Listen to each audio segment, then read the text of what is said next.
Hello and welcome to the Anime Dumpster Dive podcast, where we go in-depth on an anime that's been considered bad by pretty much anybody. I'm your host and magical girl with a gun that teleports people, Jake H. I am joined by my co-host and magical girl hunter, DJ. Barg! I'm the magical girl hunter. And my other co-host and magical girl who has a phone that stops time, Anthony. Hey, I got the best one. I owed you. And we are joined by our special guest and magical girl who has panties that make people listen to him, Jeff from the Nerd Blaze.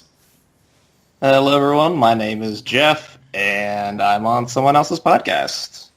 I knew you would be the one with the panties, Jeff. I like it. Wait, why did I get that one, though? It's just like the third most dominant, fourth most prominent character. I just went down the line. You know what? I'm cool with that. I'll wear dirty girl panties. Not pink hair. Powers. Not pink hair, big titties. That's DJ, magical girl hunter. Yeah, arg. No. He's the evil one. He's the red hair hunter. No, I'm pink hair, big titties, glasses.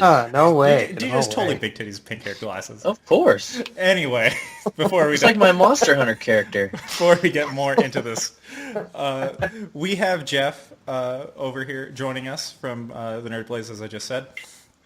Hey yo. Hey yo. So Jeff, a question I like to give all of our guests when we have them is, what's the worst anime you've seen? All right, so I actually have an Evernote with notes on animes that I've seen, and I wrote this years ago, but it's Neon Genesis Evangelion, apparently. Oh my god, wow. Jeff, you're my favorite. You're my favorite person. Somebody's really placating to Jake here. Yeah. No, seriously, you think that as well? You on the same boat? I do like not like that. Butterfingers and big-tittied women, all right? Jeff, keep them coming. Come on, my turn now. I do Yeah, not Jake like does that. not like Placate me for a little while, Genesis please. Evangelion. He does not. All right. I mean, we should now. Now Jake's already got ideas in his head about an Evangelion podcast, all right? Great. I can't even say the name. How am I going to watch the goddamn anime? All right? On that notes, Jeff, do you have any reason why you didn't like Neon Genesis? Okay, so I actually wrote the reasons why in the same Evernote. I had such a passionate dislike for it, apparently.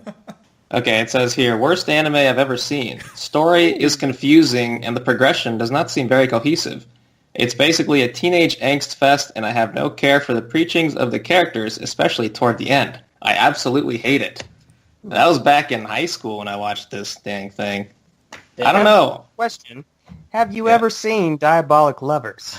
Or Jake. No. Handshakers. Handshakers. Diabolic what now? Well, Diabolic Lovers, Jeff. Is going to change your world. You have a new Is it definition related? of Is this shit. related to Neon Genesis? Oh, okay. No, it's just Even one of the shittier than animes that we've seen that, oh boy, is that one a doozy. You guys are the experts in the trash. Thank you. I will defer to your trash knowledge. Trash. Jeff, can you tell us about what you do on the Nerd Blaze? We have our flagship product, I like to call it, is our Anime Ricochet podcast, which is a podcast where two dudes who know nothing about sports talk about sports animes. I do that with Kobe. And recently we've been doing these weekly anime episode review/discussions with me, Kobe, and Tori.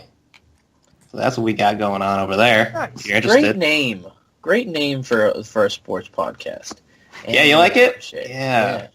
It rhymes. Ricochet, balls bouncing around. That's in sports, I think. So. We've been thinking about changing our name No. from Still under wraps. What's the name? Still under wraps. It's still under wraps. Side Top of the- We're not secret. going to bust it out just yet, but Jake's going to be pretty surprised. We'll tell the subscribers in the post show. I've got a feeling that I'm going to like the name. You have a feeling you're going to like the name, Jeff? Thanks. Yeah. Thanks for putting fuel on this fire. Yeah, no problem. I'm part of the crew now. Hey yo, this is how he gets it. He gets it. This is how we do here. Jake tries to write a ship full of drunk children. That's this podcast. It's Jake trying to steer a ship full of drunk children away from the shore. Bunch of rowdy weebos. Yeah. While us rowdy weeaboos shake the ship around and get off topic. That's us. And Jake's like, stop it. All right, well, that Now let's being talk said, about that I'm going to write horrible the show. ship onto the anime of the podcast. So the anime that we decided to watch for this podcast was Magical Girl Sight. And Jeff, can you give us a brief synopsis of it? Yeah, okay, so it is a magical girl anime that is edgier, morbid, and just overall more violent than, I guess, your typical magical girl anime. So basically, girls who are unfortunate get magical powers. It's like Madoka Magica, but darker, even darker than that, I guess. And yeah, that's all I got. That's the best I got, Jake. All right, you sprung this on me. I did spring that on you right now. And that's fine. 10 times. It was 10 perfect, times Jeff. better than DJ. Or So Casey. I pretty do a good. great job every time. I just want to say that. I believe you. Okay, so Magical Girl Sight is based off the manga of the same name. The author of that manga is Sato Kentaro, who also wrote another Magical Girl series called Magical Girl Apocalypse, which is just as dark and also involves magical girls. So this guy apparently didn't really like the magical girl genre. Poor guy's getting typecasted.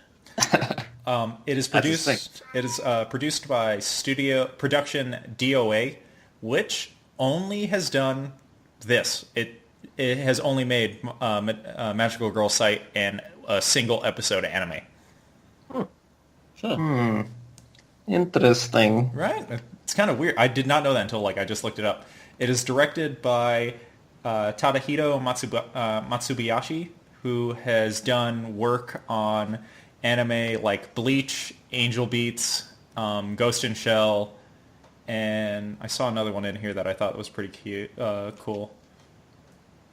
Oh, Tokyo Ghoul. He's not. Right. He's directed episodes of all those anime, but hasn't fully directed it. This is the only anime that he's directed all of it.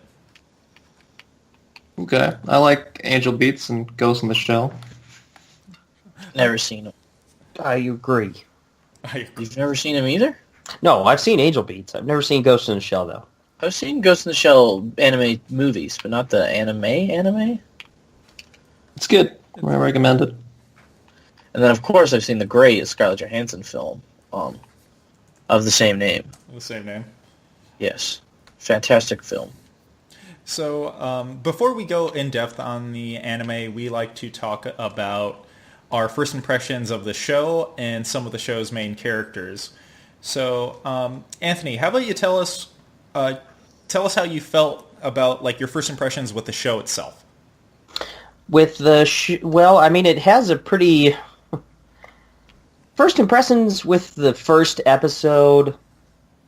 They're a hell of a lot easier to get into than Goblin Slayer, so if that kind of paints a picture, if you're keeping up with current anime, then right on. But it does. I do agree with Jeff's synopsis.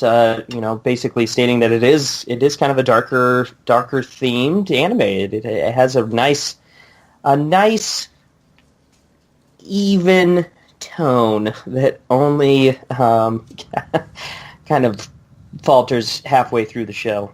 But other than that, yeah, it's a pretty edgy show. I liked the first two a lot.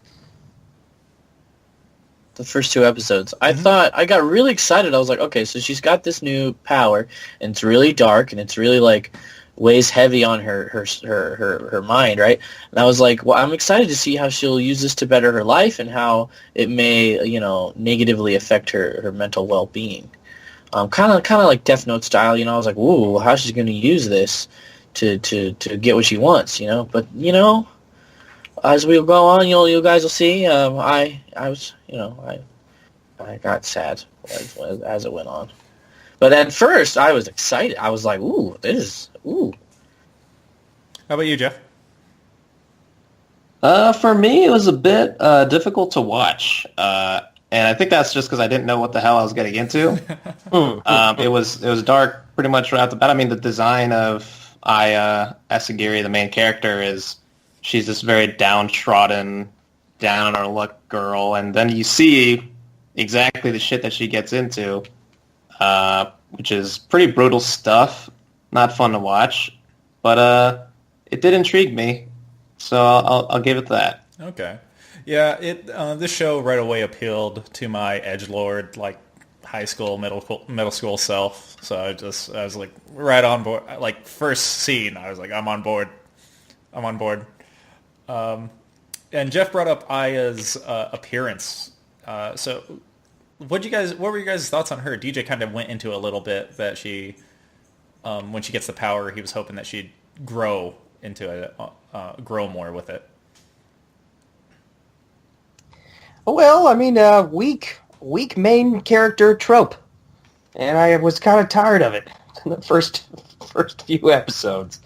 So, I mean, her overall design, and like, thankfully it's not just, thankfully they do a little explanation as to why she's kind of the way she is. Thankfully, we're not just left with, oh, I wonder why she's just feeling like this, or she's just dumb.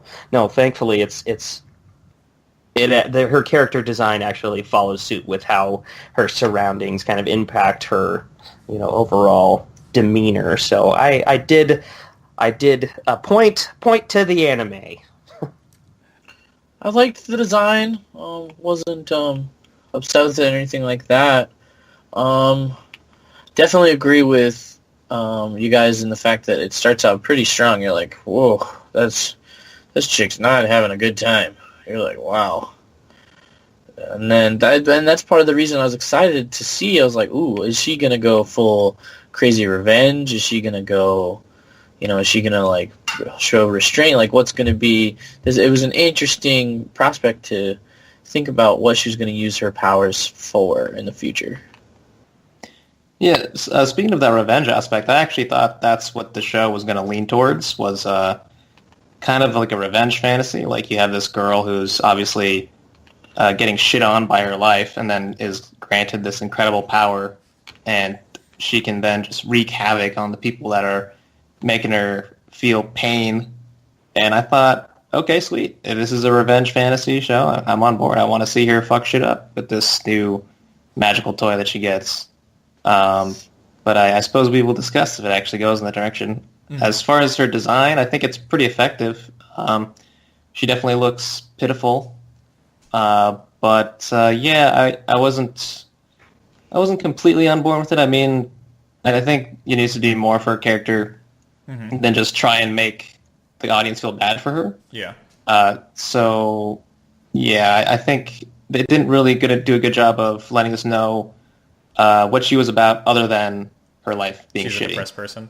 Mm-hmm. Yeah. I kind of one dimensional at the beginning. Yeah. She's just sad and depressed. I would say that she starts out very, like, her character trope is that she is sad. A character trait is sad. And then she does get some development later on.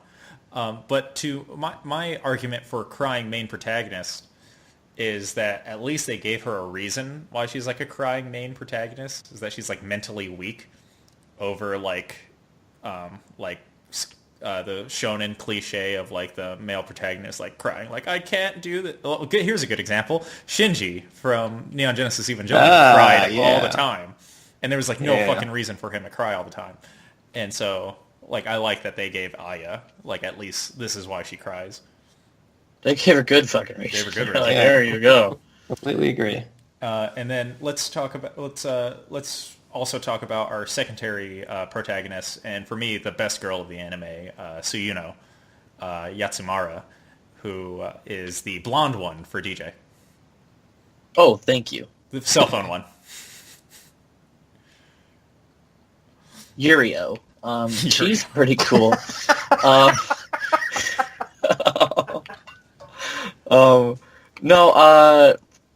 She starts off very mysterious. You're not sure what she's about. I think they get into it a little bit late as far as what's going on with this chick. She kind of shows up, tries to save the day a little bit. Then the main character starts worshiping her very quickly, which I feel like is common. In the pitiful main character trope, the first person to show the main character attention will get worshipped by them. Mm-hmm. But she comes off like this like veteran of like a war. Like she's like, ooh, well, I'm a magical girl. I've been doing this for a long time. And you're like, whoa, how many battles has she been in? Like, what is she fighting with her powers? And then you're like, oh wait. As it goes on, you're like, that's not the case at all. So again, it was kind of threw me for a loop. I was like, okay, so this girl's gonna introduce her to the world of what's going on. She gives her all the exposition she needs, right? As far as how they got their powers, what it does to them, what they traded for it, and then she talks like she's like this war vet, and then it turns out that like none of them really are that. Like they're all just kind of like chilling with their powers, like. And then, which I like I said, I was excited for her to just use her powers to better her life rather than like fight demons with them. Mm-hmm. But that wasn't the case. So, to make another connection here, because Jeff brought up Madoka Magica in his synopsis, it's fun to compare her to like Mami Tomoe from Madoka Magica. Like both are blonde, both are magical girl veterans who introduce the world of like of their respective magical girl universes to like the newbie, and they're just both very different. Like Mommy has this like happy attitude and like, oh, you know, being a magical girl means this, and Suyuno is like, yeah, no, it's not all sunshine and lollipops, but I mean, you get to fuck with people, so that's pretty awesome. And so I was like, sorry, yeah, I was actually going to compare her to, because being the Madoka Magica, because to me that's the only other reference I have for magical girl animes, because I haven't seen many. It's basically just that in the show. But I was actually going to compare her to the Hitomi, is that her name? Homura. Mm. I was actually going to compare her to Homura, because they're both kind of like cool, and it's like, oh yeah, they got their shit together, and they both kind of fill that role of the the cold outer shell, which eventually melts away. Is Homura the red one? Homura's the time stop one. Oh, okay. She's got the purple hair, I think. Yep. Yeah, and yeah, she reminds me of the red one a little bit too. They're both like, fuck the world, everyone's a piece of shit. Yeah, she's like an amalgamation of all these different characters, I guess, which makes her kind of cool. Mm-hmm. I think she ends up being the like as you said, best girl of the show as it goes on. Very edgy. Oh yeah, 100% edge. She's like, why didn't you just kill that girl? Like, she's like, yeah. Oh, you're like, oh, yeah, shit. She says that, so. Yeah, that's her first scene, is slitting a girl's throat. It's pretty great. That's pretty awesome. Did enjoy. She's like, don't do it. They've only been horrible to me for years and years and years. Yeah. And they torture me daily. Don't hurt them. She's like, I don't know. Maybe we should hurt them. All right, I think we're going to go ahead and start the spoilers, because it sounds like we're ready to talk about it. So if you would like to skip the spoiler section of Magical Girl site, go ahead and jump to the time posted up. All right, so let's go ahead and let's talk about the opening first off. What'd you guys think of the opening? Sucks. It was your run of the mill. I didn't get much enjoyment from it. Okay. It's okay. I liked it. I liked it a lot. I like the music. I like the only problem I have with it is that it takes scenes from the anime and puts it into the opening, which I have never liked, because I prefer original animation in my openings. But there is some original animation in there, and so I did like that original animation scenes. I thought the music went with it perfect. Yeah, it's not bad. I would say, yeah, I lean more towards it is your bog standard anime OP. It's not really something that I'm thrilled to listen to or watch in the beginning of the show. It's skippable. I think that's my metric of if it's a good anime OP or not. If I skip it whenever I watch it, then it's eh. Yeah. So yeah. It's stuck in my head, then it's a good one. That's a good one. You know. Yeah, I saw 6 out of 10 anime opening, you know. Okay. How about the ending? Which one? The one, well, we'll talk about the other ending when we get to it. But the ending where it has live action girls dancing with CG sperm. Okay. Yeah. I don't understand it. Still don't understand the sperm. Why put the sperm? It comes. Oh, who knows? They answer it in episode 12. Do they? Yes. I What must is the have missed answer? that one. Yeah, I must have I missed don't that. have the answer. It It's is the symbolic or weirdest. something, right? That one is the weirdest watch the first time through. Yeah, Because you don't know what that means. Yeah. Like, And all you don't these know what girls the are walking sperms around. mean. So you're Yeah. like, what? Yeah. Like, you're like, oh, what is that? Like walking around. She's like walking around where all these sperms are just like floating around, and you're left with nothing but questions and not in the allure portion of the no, no way, shape, or form. But What is the answer? The answer is the throughout the show, like Nana says it at episode 12, that the magical girls are like sperm. They are fighting for the right to live, and only the strong will survive, while the weak die off. And so that's what, that's where it is. It's a really weird, they could have not had any of that visual, and she could have just said it right there, and I think that would have been just as effective. Instead of making Miko wonder why is there sperm. Yeah, They I also thought- show a close-up of the purple sperm when they're talking, the sperm flying into the purple storm. They show a close-up of, one making it through and one dying when they're talking about people who have malice and people who don't. And I was like, how do they know if you have malice when you're a sperm? Yeah. They also show that whenever the Tempest is that particular scene. So, to me, the symbolism there was, okay, is this Tempest supposed to be like a kid? Is it supposed to be another magical girl? It's anyone who will survive the Tempest. That's who it's going to be? That's a good sperm. That's right there. Anybody who'll survive the Tempest? I'm glad we cleared that one a up. solid sperm. But if they're gonna do the sperm and egg symbolism correctly, and if the sperms are supposed to represent the magical girls or whoever survives the Tempest, then that means there's only one survivor. Sex. That's what I thought it was implying the entire time, was that there was only going to be one magical girl survivor. Highlander style. Highlander style. Okay. So is that legit foreshadowing, or do they just not know how the sperm and egg thing works? I think it's legit foreshadowing. I think that the end of the series implies that only one of the magical girls will make it. Oh, so it's like a Sekirei thing. Except it won't chicken out right at the end like the Sekirei manga did. And Except for... all of them come back. Spoiler for the Sekirei manga. It's freaking chicken. It's a lot more clear, and... Yeah, well, Sekirei, they tell you right away. They don't leave it to be a mystery. There can only be one Sekirei. Yeah, and you're like, ooh, okay. Don't kill all my other Pokemon, bro. All right, so let's go ahead and let's start with the first episode. And as we all said in our first impressions, this episode's fucking dark because right away, first off, we start off with apparently it has to be a magical girl trope, dark magical girl trope of showing an ending scene at the beginning because Madoka Magica does it, and they do it here. It shows Aya and Yatsumura teleporting in time's frozen. Nana is in front of a train, and then we kick off present day.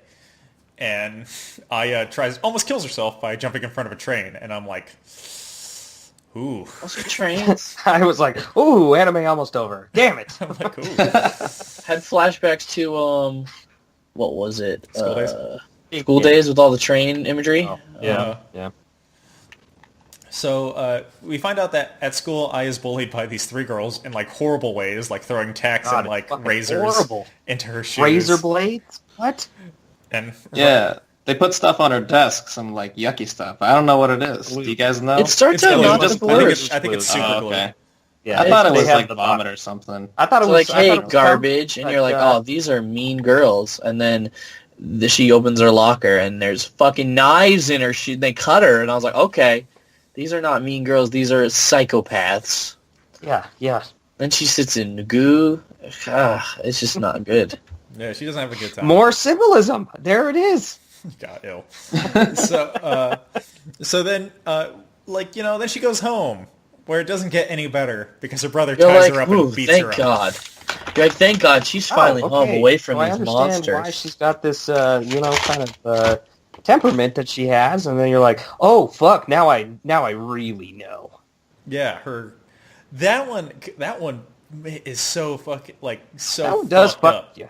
Yeah, that 'Cause, one fucks with you. He beats her up, and he's like, I need you to be here because there's so much pressure on me that I need for me to do good. I have to beat the fuck out of you, and I'm like, what the shit? This is so dark.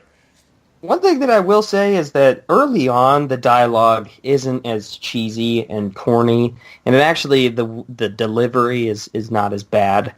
And I do think that it definitely helps those scenes quite a bit. It did make me uncomfortable. They were uncomfortable scenes to watch, but that's what I liked about it. To that point, I think that it does a really good job on circling around not only with the musical tone, but the tonal shift in the voice and how her brother acts. It's a very good episode. They animate his face very well too. Oh yeah, His very horror anime style. Psychopath. Yeah, he is. It is dark with the way This show has some great distorted faces. Yes. Yeah, they do. I'll say that. Yeah. So, and this is the anime studio's first time. Oh, it's cool. This could be their thing. Just distorted faces. That'd be cool. Making fucked up stories. So so she ends up going on her computer, and she ends up going to Magical Girl site, and where this creepy ass girl with pigtails, You ready for a fun fact? voiced by Frieza from Dragon Ball. Yeah, there's a fun fact for the day. Yep, Oh, that's fun. Frieza's like, you want the powers, dog? pretty much. Yeah, I couldn't help myself. I was like, Frieza, what are you doing here? So This is where we encounter the ridiculousness of the premise. Why is there a website that gives magical girls powers? Exhibit A. it's Why? I think it's the delivery system of it. Yeah. It's the current year and all that. It's Yeah. online. It's so modern. It's easy. Oh, It's convenient. I mean, it's log on www.magicalgirl.com where you can find your powers today. They go more into the fact that Makes it's harder sense to to me. find, which is there's something that I'll bring up later that I have a problem with, but I don't necessarily have a problem with this site being the way it is. Online and everything. That's not a big issue. It's just so silly, I think. It's just so Is silly. it any sillier than a fox showing up being like, "You're a magical girl now"? Absolutely not. Absolutely not. At least that's when it's a magical fox that sounds like Mickey Mouse. It knows he's like, all right, we're dealing with magical girls. That's ridiculous. Let's be ridiculous and make a magical fox give him the powers. Yeah. Right? In this one, it's like we're dealing with magical girls. That's kind of ridiculous. But I mean, let's be realistic here. They should probably get it from a website. No, I think it's all part of its anti-trope. I see what you're saying. Anti-magical girl trope. Yeah. I agree with that. I think that is the attempt, or I mean, it's not like they failed at doing it. It's just silly, I think. Mm-hmm. But I think that's what they're going for. Yeah, is to they're going against the grain, making it different. They're like, ours is a website, it's not a fox. Ours is a website, and our fox is a creepy girl with pigtails that goes, unfortunate souls. And So she... Sodane. Yeah, if you didn't know how to speak Japanese now, folks, here we go. You know that There one it is. word. Sumimasen. Sumimasen. Yeah, they say that one a lot. So say your itadakimases. Mm-hmm. I know stop, I know how to say stop in a very distressed way now. Yeah. Yamada! Yeah. So they... You're prepared for your trip to Japan. Perfect. Hey. I know to just yell at Japanese people, Yamaro, when they come near me. No. Yeah, that's like a get the fuck away from me. So they so anyway, she gets the she clicks on it.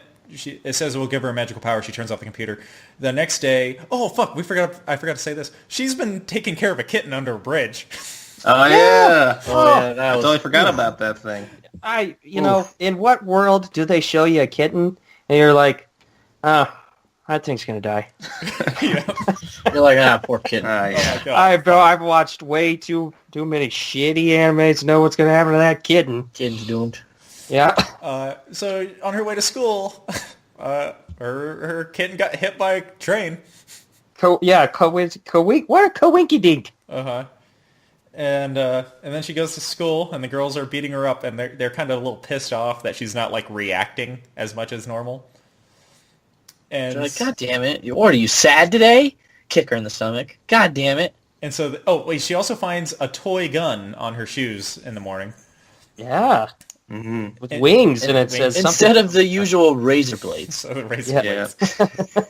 Got a heart-shaped barrel and everything. It's got a note on it, too, that it says something like, now you're a magical girl.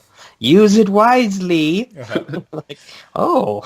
So then the girls are beating her up, and they go, you know what? I know something that'll make her react. So they go and get this fucking giant... Let's go get Brian. Her rape friend. They got the just guy calls him- Shota senpai over here. They like call him by name, like he's the guy that just rapes anybody. Yeah, he's the guy. They're like, I know, You're we'll get right. Shota, the We'll get rapist. to keep the rapist. Yeah, this happens a lot Don't in worry. this school. Don't worry, I got a guy. He's got a reputation. He comes in, who am I raping? Piece of shit, Shota.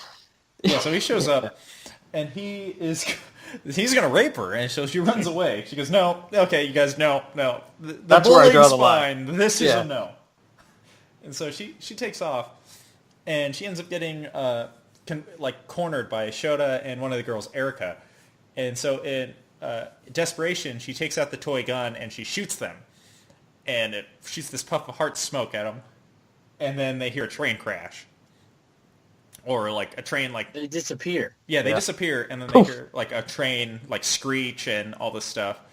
And then it shows that the train ran over both of them. Boom! And they are in bodies. Boom! They are in pieces. Oh, man. Speed bumps. Flashes of the end of school days. I don't think I've ever cheered harder for somebody to get stabbed or hit or anything like that. That makes me sound like a terrible person. But this came pretty close.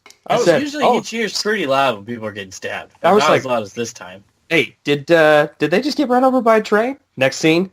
Nice. Yep. Nice. I went, okay, this anime is going to continue to be like this. I get it. This is where I got excited because I was like, okay, so she can just take people out of her life and it's an accident. She's not going to get in trouble. I was like, how is she going to use this and how is it going to affect her emotionally? Like this got me, this whole premise of how her powers worked got me really excited. Very intriguing, I will agree. Yeah, it got me imagining that she might turn from this pathetic, wimpy little girl into like this psychopathic murderer type.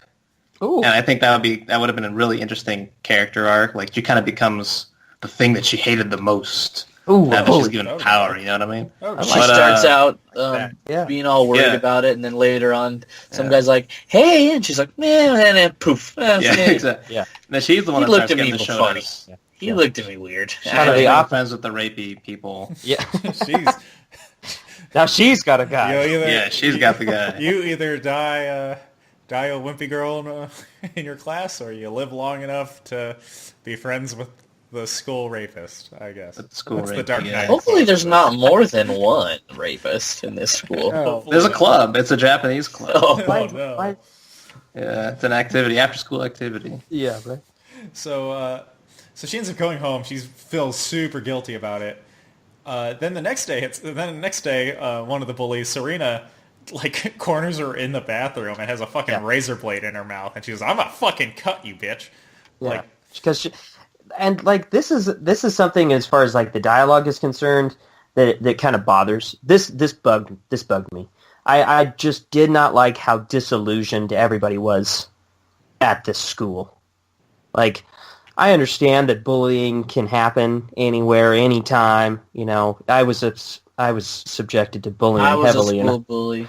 I was subjected to bullying in high school. Jake used to push me down the stairs. He used to knock all my books out of my hands. you're even stealing my thing. That Anthony did that to me, if anyone was wondering. I never did that. But anyways, I hate how disillusioned these characters are when it comes down to justifying their own actions and taking responsibility. Accountability is something that does not exist in the anime world, and I dislike that. I argue bullies don't know they're bullies, Anthony. Bullies don't think they're doing stuff wrong, and I think that's why they are like that.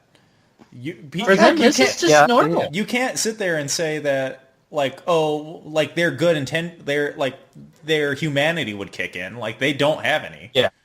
So I think I don't think say thank you. I guess we'll torture her.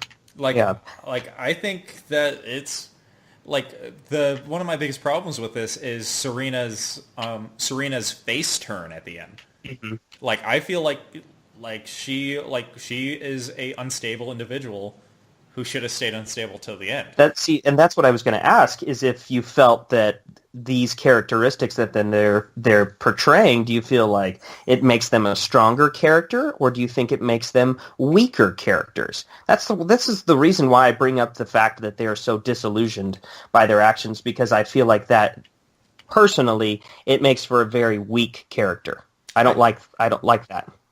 They lose some of their relatability and strength. I think, if they're just unchangeable, like nobody likes the pure villain. You want like the morally gray one. You know what I mean? Mm-hmm. Okay. So I mean, Serena works as that pure villain though that we need. Mm-hmm. And Jake's right. She's a pure villain, and then all of a sudden she's friends with him. It's like, what? Yeah. This reminds me of Dragon Ball Z actually, because they kind of did something like this where there were pure villains, and then they ended up becoming the heroes in the end. Mm. Like Vegeta blew up whole entire planets and stuff, and then suddenly he's everyone's ugly favorite character. People, Mm-hmm. all right. Yeah, the ugly- He was justified in that. All right. Yeah, He probably blew up other planets on the way to Earth. Let's be real here. That wasn't his first and last. No, that's a classic anime trope. it's classic The shonen villain anime. becomes- the villain that becomes the best bud. Right. Yeah, I mean, guess in that's Yu what Yu they're going Hakusho, for. he's Vegeta again. Yeah, He looks just like him too. Hiei in Yu Yu Hakusho does it. And like he literally tries to kill him, which is the thing too. It's a trope that doesn't work normally, and it especially doesn't work in this one. No, I agree. I can wholeheartedly agree with that. But I think at this point we don't need to. I think maybe if they would have made Serena have more of that humanity, like at first, like that face turn at the end would have made sense. But here, like these opening episodes with her, I feel like she is done the way that she should be done. Is this person who is just a terrible human being? Because I feel like that captures she's the antithesis of our main character Aya, who's this pure-hearted girl. And so you need that person who's just pure, like, hate, and that's what she is.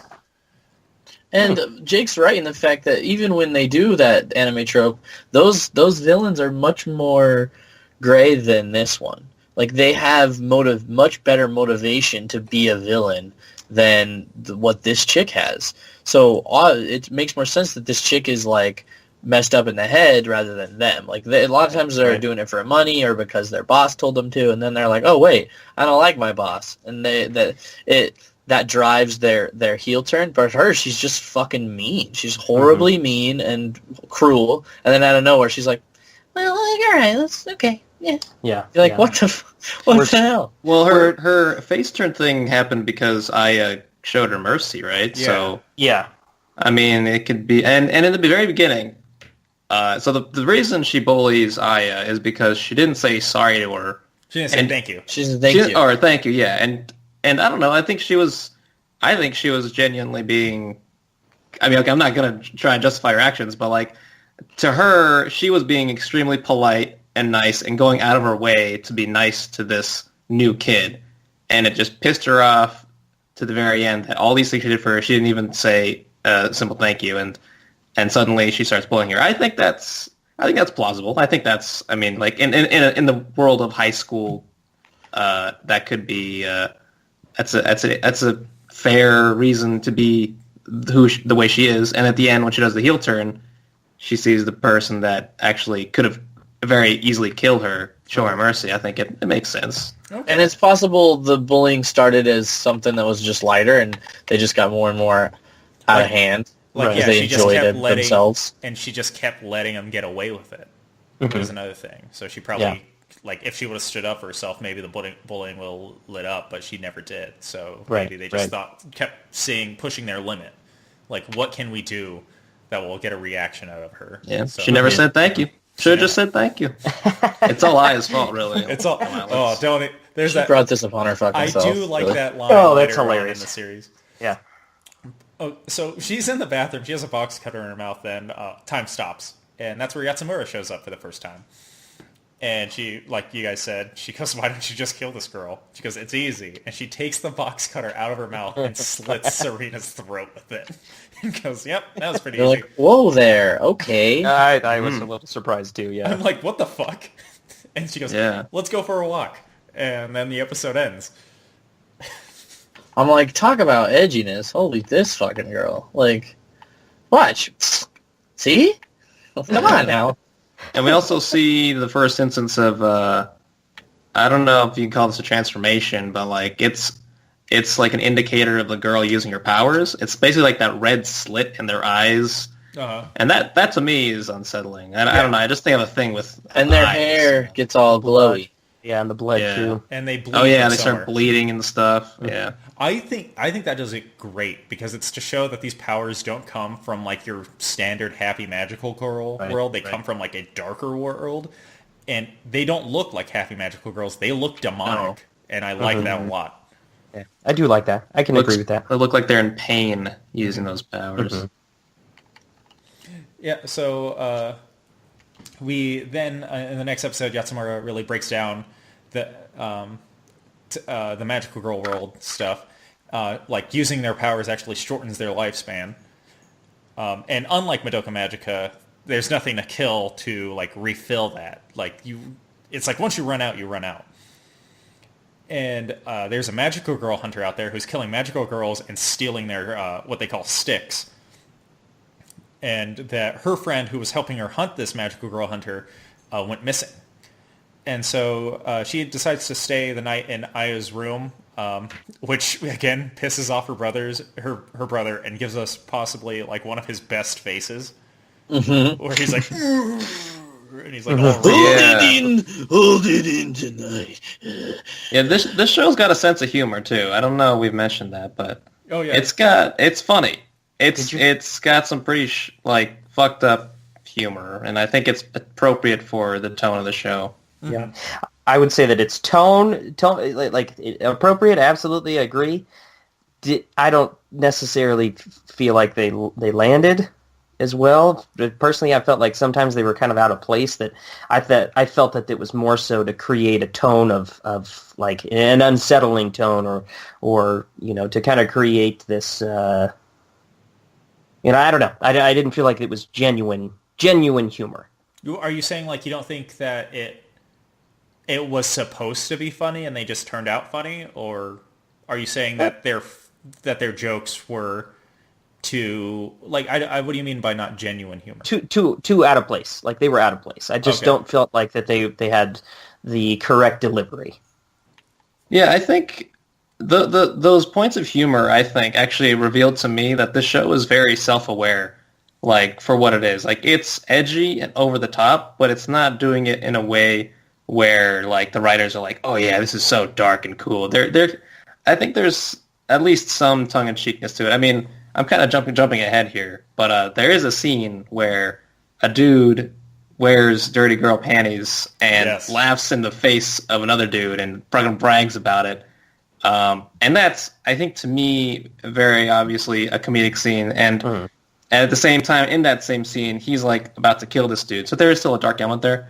But yeah, I think those little moments show that the writers know exactly what they're doing, and them injecting a little bit of humor in there. They're kind of just like, yeah, look at how fucked up and edgy this is, huh? And then they kind of throw in a funny face just to throw you for a loop. I agree with you with it being self-aware, like that the show knows the show isn't tricking itself into thinking that it's this extremely dark, super cool idea, but Yeah, it's like being this. this, Right. being this I never tongue in thinks cheek. it's the super serious. Like Mm-hmm. they're not like they're not never trying to send home like some super serious message or maintain a serious tone just because that's what the anime is. Yeah, they're not going for the deepest, most thoughtful anime of the year award Yeah. or anything like that. Yeah, Yeah. yeah, I can agree. I can agree with that. So they end up coming up with a plan to catch the hunter, and they she ends up like attacking Aya right away, like right after talking about her. And You're like, ooh, like that's another thing. I was like, this might be the main villain. This take some time to develop this one. They're gonna like figure out the mystery, you know, narrow down who it is, finally fight them. No, next episode, she's like, I'm the magical girl I'm- hunter. You're like, oh, okay, all right. Yeah. so she attacks him with her arsenal of weapons, but eventually Aya teleports her out of like this magical girl, like this magic shield, where Yatsumura has frozen time. So they end up capturing her, and they find out, and she admits to being Rina, who was actually using Yatsumura to help find magical girls to hunt. And this is one of my favorite lines. They go like, how'd you change your appearance? She goes, I have this camera that helps me change my appearance into whatever I want. So I became a girl with big titties and glasses. There it is. There's that And comment. I'm like, good Yeah. pick. I'm like, Yeah, nice. yeah. Yeah, so My there's favorite, another one of my favorite things about her is when they first show her on the rooftop, like all mysterious, is she opens up her murder book, Yeah. and it's Yeah, got yeah. all the different names. That's in what it. it says, dude. This is Murder. murder. It says murder book. I'm like, that's a useful tool right there. So then like talking about the comedy in it, and then it gets to that point where it's like it's almost that too dark likeness of it, where Yatsumura goes, you're going to tell us everything you know. And she goes, what if I don't? She goes, I'm going to freeze time, and I'm going to get all the cicadas in this park, and I'm going to shove them inside you. And you go, she didn't say in your mouth. She didn't No, say she in your didn't. mouth. No. Nope. I didn't catch that actually. Wow. She would run out of room with in her That's mouth. I think all the That's true. cicadas is a lot of cicadas. And Yeah, so I was like- logistics don't add up there, I was huh? just like, oh, she didn't say in your mouth. She said inside you. And so she goes, oh, don't do that. And so then she breaks down that there's a secret to the Magic Girl site. If you like click on Nana's ear, it will lead you to a secret page, which is a countdown to an event called The Tempest, which will happen at a certain time that will destroy the world. And then I thought, well, Walpurgis Snatch Night or whatever from Madoka Magica is coming, I guess. What's up with that feature? Why did they add that to the website? I know. Why have that? Who Click the ear programmed and he that goes, in there? Woohoo, that's my magic spot. Don't touch there. And it sends you to a special Yeah. fucking page. Here's the plans. Here's what we're supposed to be planning for. The bad guys. Oh, you found the secret entrance, Oh, you eh? found it. Yeah, that we don't On want the you to front find. page. We also It's- get pissed off when you find it. It's not even password protected. They don't give a It's fuck. not. They It's just like- click on people's ears. Yeah. So we get into the next part, and Reina falls into a coma because her body is going through massive amounts of strain using the different sticks, and so they check her her murder book to look for a magical girl who can heal her, and they realize they don't recognize anybody from the book because it's just pictures. There's no names, and then they recognize one girl, and just so happens to be an idol who is on a concert on TV just right now. I think there's like a ton. Convenient. I think someone says like, "Oh, that's her." Nice. So, like that's lucky. Like kind of a little joke there. And the idol's name is Nijimi. At this point, too, we're also introduced to a subplot of one of Nijimi's otaku like fans who's like obsessed with her. And so Nijimi, they end up going to her meet and greet because she's part of an idol group that what's their shtick? Is that Dog they're also play or pets? dog Dog play. or something. Yeah, and they're also pets. Like Yeah. that's their thing, and like their fans are their masters, and so otakus are going to get off on that. Oh, yeah. And so they go to a meet and greet, and they teleport her away, and that's where she reveals her stick to them, and well, no, she doesn't reveal her stick, but she says that she's cool with them being magical girls, and that they should meet. They should meet at this time. And it's cool here because later on in the episode, when it's revealed what her stick is, you kind of get this scene. But at when she goes, we should meet at my penthouse at 9 a.m. At 9 p.m. It's on this and this street. Both their eyes kind of go like glossed over. Oh. And she goes, okay. And then she walks away. Huh. Oh, no, she gets carried away. And then when they go there, she goes, I knew you were going to come. But it was just nice, like, it's nice that you did type deal. So it's showing, like, that's her using her power, like, for the first time there. I didn't catch that. Yeah, I didn't even pick up on that. All these little details. Yeah, you know, that's pretty things. cool. And so they go up there and she reveals that her stick is her panties, and they allow her to say, like, whoever, she can tell anybody to do anything. And she actually hides how she uses them. By like covering up her mark on her wrist with concealer, by wearing contacts that cover up her real eyes, and by dyeing her hair so her hair is already a different color. And she also bleeds from a secret place. So. Probably her vagina. I thought it was her bottom of her foot. I thought it was the toes. I was going to say toes. She says secret place? Come on. She doesn't say no place. I'm with you on that one, Anthony. Don't worry. I was gonna be like, is anyone gonna guess what it is? I thought everyone was thinking that. You gotta think her feet? What the hell? Yeah, right? What? That doesn't make any sense. The only thing they didn't animate, Jake's over there like... Did you say Jake or DJ? Both of you. No. What? Never once. So this is where Yatsuhara is kind of just like, oh, this girl's conniving. Like, the fact that she's able to hide all this stuff. And they ask her if she knows any magical girl that can heal. She goes, oh, I only knew one other magical girl. And then this is where this cute-looking character, we talked about the faces, fucking distorts and turns into this horrific creature. I love it. And just is like biting her nails and drawing this picture. And she talks about how her only friend was actually a magical girl as well and was killed by the magical girl hunter. And the magical girl hunter tried to kill her. Well, and she tried to kill her, the magical girl hunter, but they ended up escaping. And she's like, if next time I see her, I'm going to kill her. I'm going to tell her to fucking like rip herself to shreds and stuff. And they're like, oh, this girl's crazy, and we probably shouldn't tell her who we're trying to heal because she'll go fucking nuts. They're like, oh, well, that's crazy that you say that because that's the same person we're trying to heal. Oh my god. This is the beginning of an interesting web of characters. I think that's one thing the show does pretty good is like I like a good show where there's intersecting relationships between like multiple people, and then like you can kind of have like different interactions between pairings, stuff like that.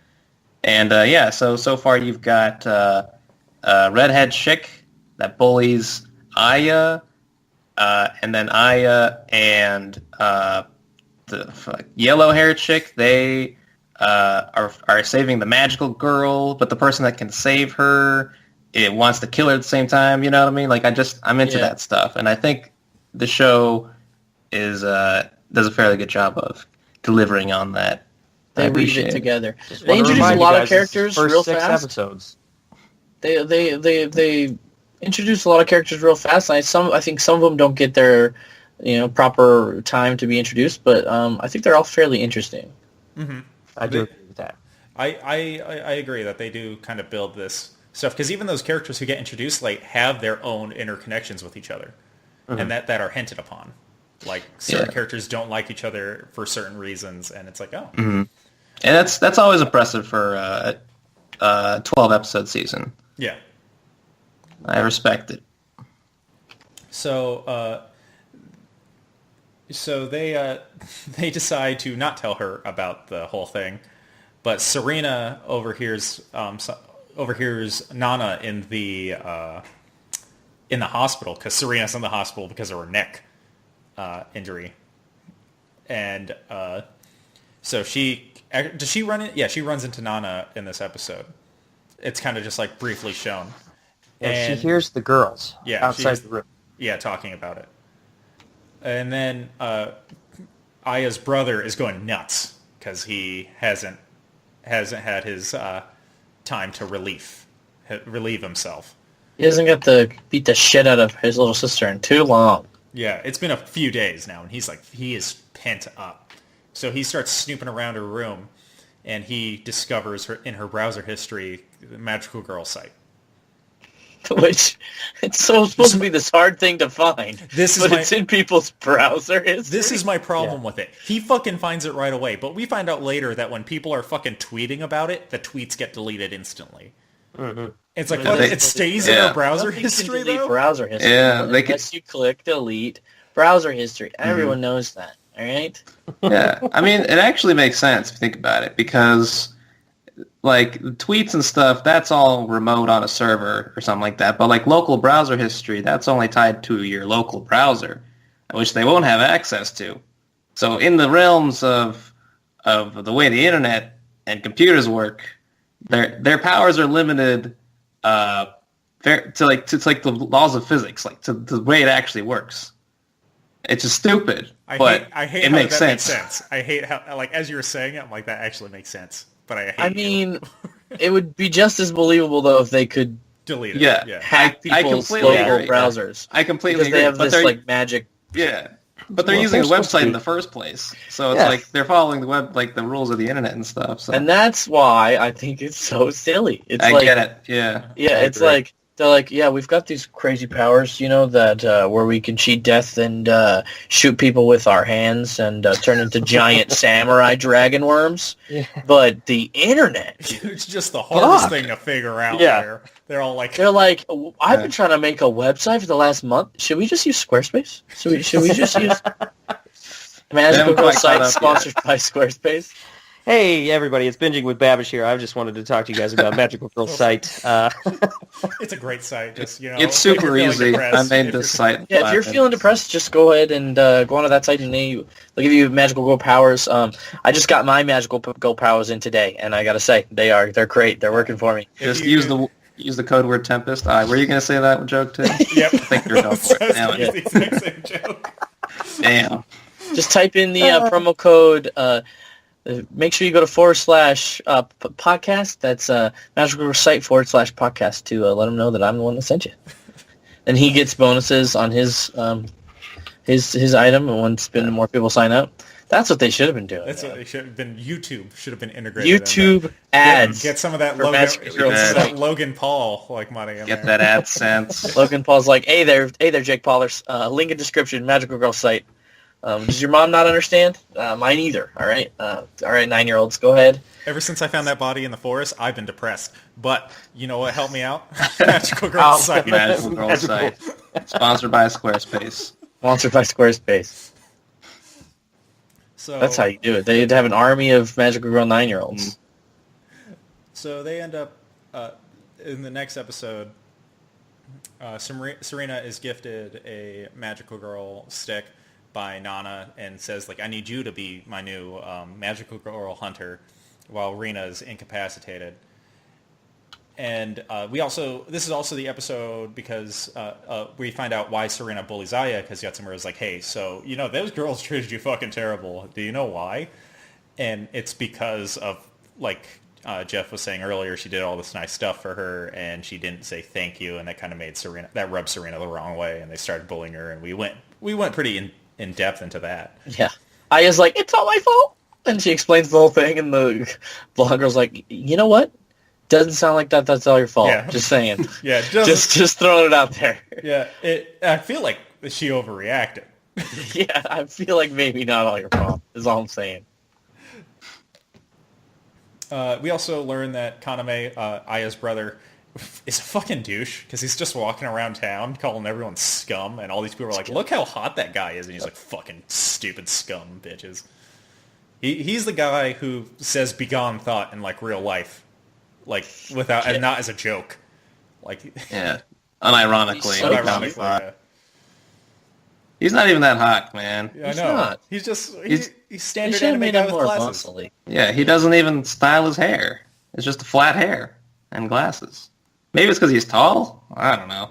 Japanese knows? people You know, rate how hot I'll your never ass is. understand that. I'll never understand that I- tall bitch. I think it's you know. because men are rare in this world, and he's one of the only ones. He's So. like a few men. In the world. If I've ever learned anything from anime, it's that dudes that are top of their class are very attractive. And that's it. Like, it They're does... smart. Yeah, I guess... I mean, that's it. It's because they make so many sacrifices to be the top of their class, you know? They just go through so much stress, and Yeah. it's hard. It's hard to do it. It's hard to stay up there and keep up with all the pressures. You know, man. sometimes it's good to have some stress relief. Really, it is. Yeah.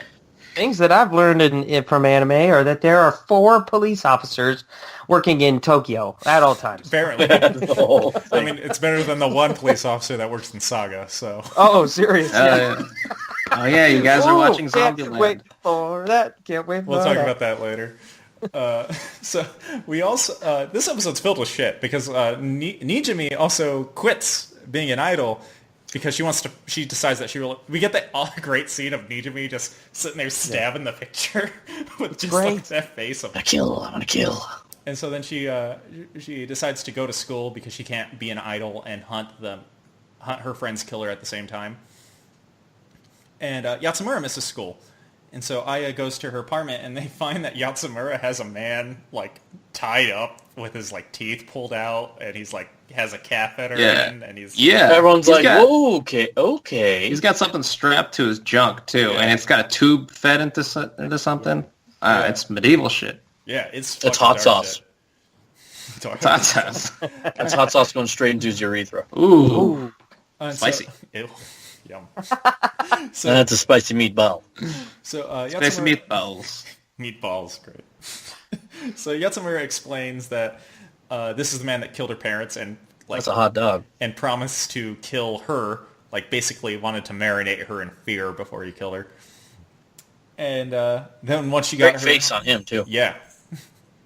And once she got her stick, she went after him full revenge style. And yeah, tell you right now, that guy probably regrets that decision of Yeah, who's got egg on their face now, huh, guy? Has that ever worked for like any killer in anything? Like, I'm gonna save you and kill you later. Later. No. He's like, No. I try to scare one girl for the rest of her life, and she's the one that gets a magical fucking time-stopping phone. God damn it. Just my luck, you know? Something- John I'm Wick. just trying to kill parents and leave orphans so I can kill them later, and first time I do it, you know? It's, He just got a bad break, you know. yeah. Bill's been doing it for years. Once did he get time stopped and just Never once did he get time stopped with hot sauce shoved into his crotch at all times. Phil showed his dad. It's a family thing. It's a family. You think he's sitting there like, I'll get out of this. Just you wait, lady. Then he puts me into a thing and ties my junk to a thing. All right. So, Aya, at the next episode, Aya promises that Yatsumura will never be alone again, and Serena shows up. And Surprise! She's like, hey, I also have a Magic Girl stick now, and also I told Nijimi where to find Rina. And they're like, oh, shit. So Serena goes to kill them for revenge for Erica and for her neck, and she ends up slicing the guy in half, which kind of Like, no! which is kind of like Yatsumura gives a really good face there. Of just like like you Yeah. feel like she's sad, not because Yeah. he's dead, but because she didn't get to kill him. And Yeah, I like that. yeah. Yeah, she even says, my revenge. She's like, no. Really drives that scene home. And so for a precaution, because Nijimi goes to kill Rina, and as a precaution, Yatsumura had set up a bunch of Magical Girl items to protect her, which is cool. But you got to know, that girl who got the Magical Girl item that lets her use other items from a distance was kind of pissed off, right? She's like, come on, I'm useless by myself. I don't have any friends. Jesus. She's like, Hey, I don't have any friends. That's why I got the stick to begin hey, with. watch Yeah. this. Hey, watch this. Look, my lighter. Look at my lighter. Where? Yeah, over there. Look, I'm lighting it, and I'm not even touching it. That's what I do. Yeah, Tracy, that's pretty badass, I guess. I mean, We're going to smash people's head in with this hammer, all right? Yeah. So supposedly, yeah, they give these sticks to girls that are like down on their luck. Yeah, and this girl gets the shittiest stick and is most likely the highest target. Yeah, of whatever the magical girl hunter is. Whoever the magical girl hunter is targeting next, because that's one of the most useful ones if you have a bunch of tools. Yep. So yeah, she did not get any revenge on any of the people that fucked her up, that's for sure. Yep, she did not. You really say she got the shit end of the stick. She did. Yeah, stick. Stick joke. All right. Thanks for being on the show, Jeff. We'll talk to you later. Bye-bye. All right, see ya. Sponsored by Squarespace. So Serena kind of goes nuts because they fuck up their plan of Nijimi killing Arena. So Serena goes nuts with her yo-yo and ends up causing the apartment to fall apart. Yo-yo master. Yep. And as it's about to, as debris is about to fall on her, Aya actually shoots her with her gun and teleports her to Aya's desk, which I thought was kind of funny. Mm-hmm. And yeah, she sits in the goo. And she's like, they never cleaned up the goo. It's like, oh, there's cum all over this desk. Oh, no. Man, the cum joke paid off, damn it. They're like, we didn't put this here. Who did? Other people are bullying her. This is terrible. Is this Aya? Oh. I did not approve this.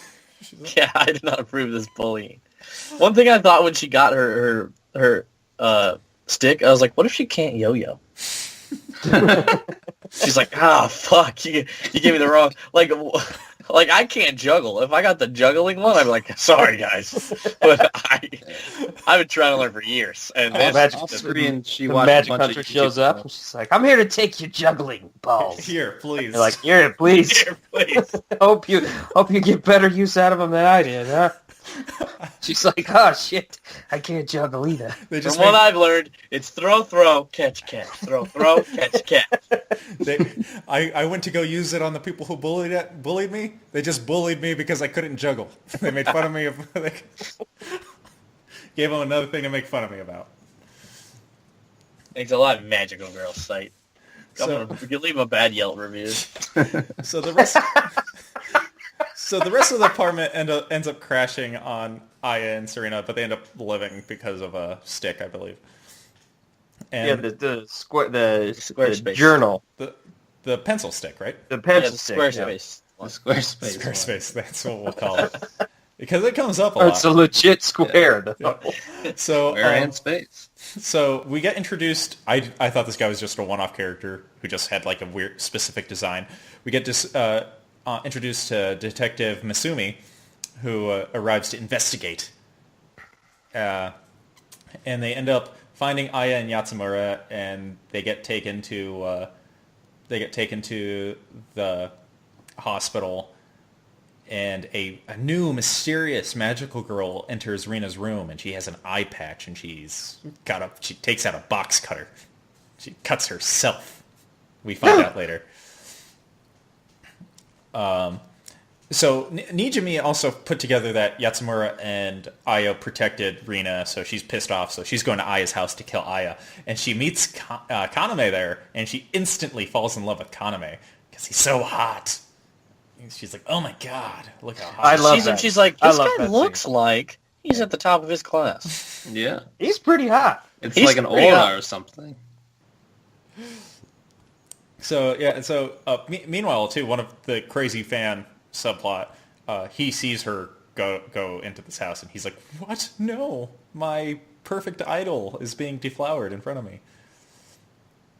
And then, so we find out the magical girl who goes into Rina's room is Kosame, and she cuts herself to bleed into Rina's mouth and heal her.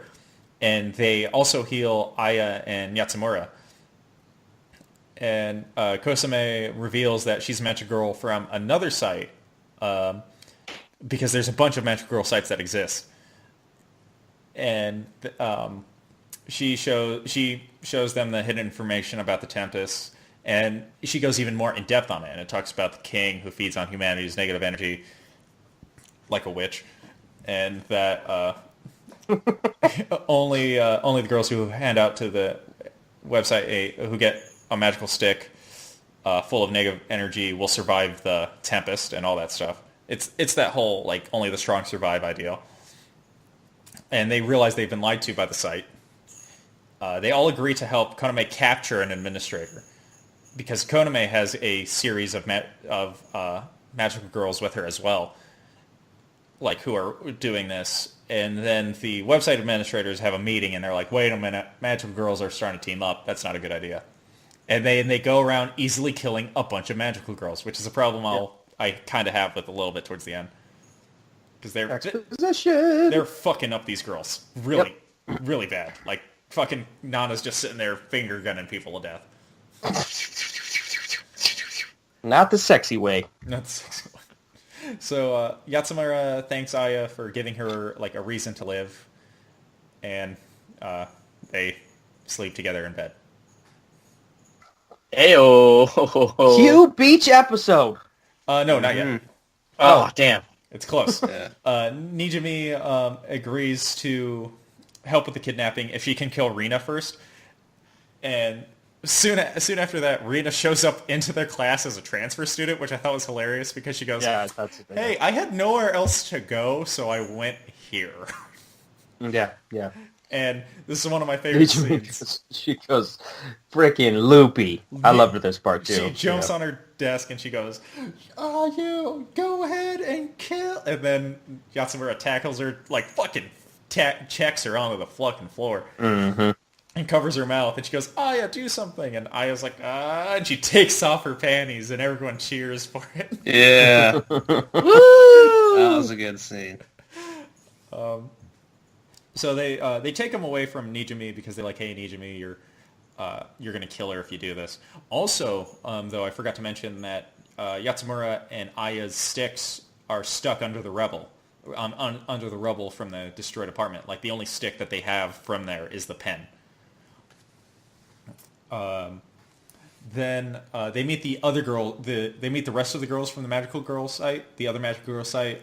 They have Kosumi, Kiyoharu, Asahai, Mikara, and Sayuki. Yeah, the elite team. Yeah, like you go elite team. I went cannon fodder.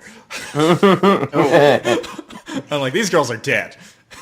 And then none of them died. Yeah. I mean, sorry, spoiler alert. Yeah. Jeez. But yeah, this is where this is like Jeff was saying, like introducing characters with already pre-established relationships with each other. We have Kiyoharu, who is a boy dressed in drag, and we have Mikari, who's the girl who like has the S&M relationship with her butler, and they don't like each other like already from like some past interactions. And she goes, "Ugh, look at you dressing up like a girl. That's so fucking gross." And she goes, "Not as fucking gross as your face." And it's like oh, they don't like each other. And Konami is like, you guys keep fucking arguing. I'm going to cut myself. and heal you all. And they go over there and they're like, so these girls also have problems. So, like, I guess I should, like, right now we have our main cast of girls. We have all 8 of our, like, magical girls. Or not. Is that 8? I mean, technically, if you count, what's-her-face? Yeah, if you count Serena, there's Redhead. 9. Yeah. Okay, so out of our 9 magical girls, who would you, like, I know Jeff and I already called Yatsuhara our best girl, but out of these new girls, who do you guys like? I felt like a lot of them were easily likable. I kind of wanted them to expand on them more. Like, that's how much I liked their first appearances. Yeah. Like I said, they do a good job of introducing these characters, but then they don't give them the time they need to really be cool. Grow and... You're like, wow, this is a really interesting, cool person. And then all of a sudden you're like, well, I don't really care about them anymore because they haven't focused on them at all. Yeah. I like the samurai chick, this girl with the sword. Yeah. And I think they do have their cool moments, like towards the end when they're fighting off the side admins. They all get to show off their powers. Like the dude who dresses as a girl, I think a trap is the technical term. T-Rap, yes. The T-Rap technical You're term. right. You're right. Play it safe here on the internet, Jeff. You don't want to let them know that you've already researched that. Yeah, we'll just call it trap. Man. I believe what do they call it? Foodnari is the term. Yes. But yeah, like her power was that she could read minds, but she didn't reveal that she could also like control people, which I thought was kind of cool until the end. And then yeah, like the sword chick had her badass moment at the end when she fought the site admin in her final form. I will bring up that fight when we get to it because there's something I really liked about that fight. Crap, who are the other two again? Oh, the one that could run super fast. Yeah, the girl who has the enhanced body, and then the girl with the the magical broom. The broom. Yeah. Yeah, so I think they gave them, like, they didn't have as much time to develop, but I think the writers might have been conscious of that, and that's why they gave them such souped-up powers, because their powers, I think, are way more flashy and cool than the time-stop power or the shooty gun teleportation thing.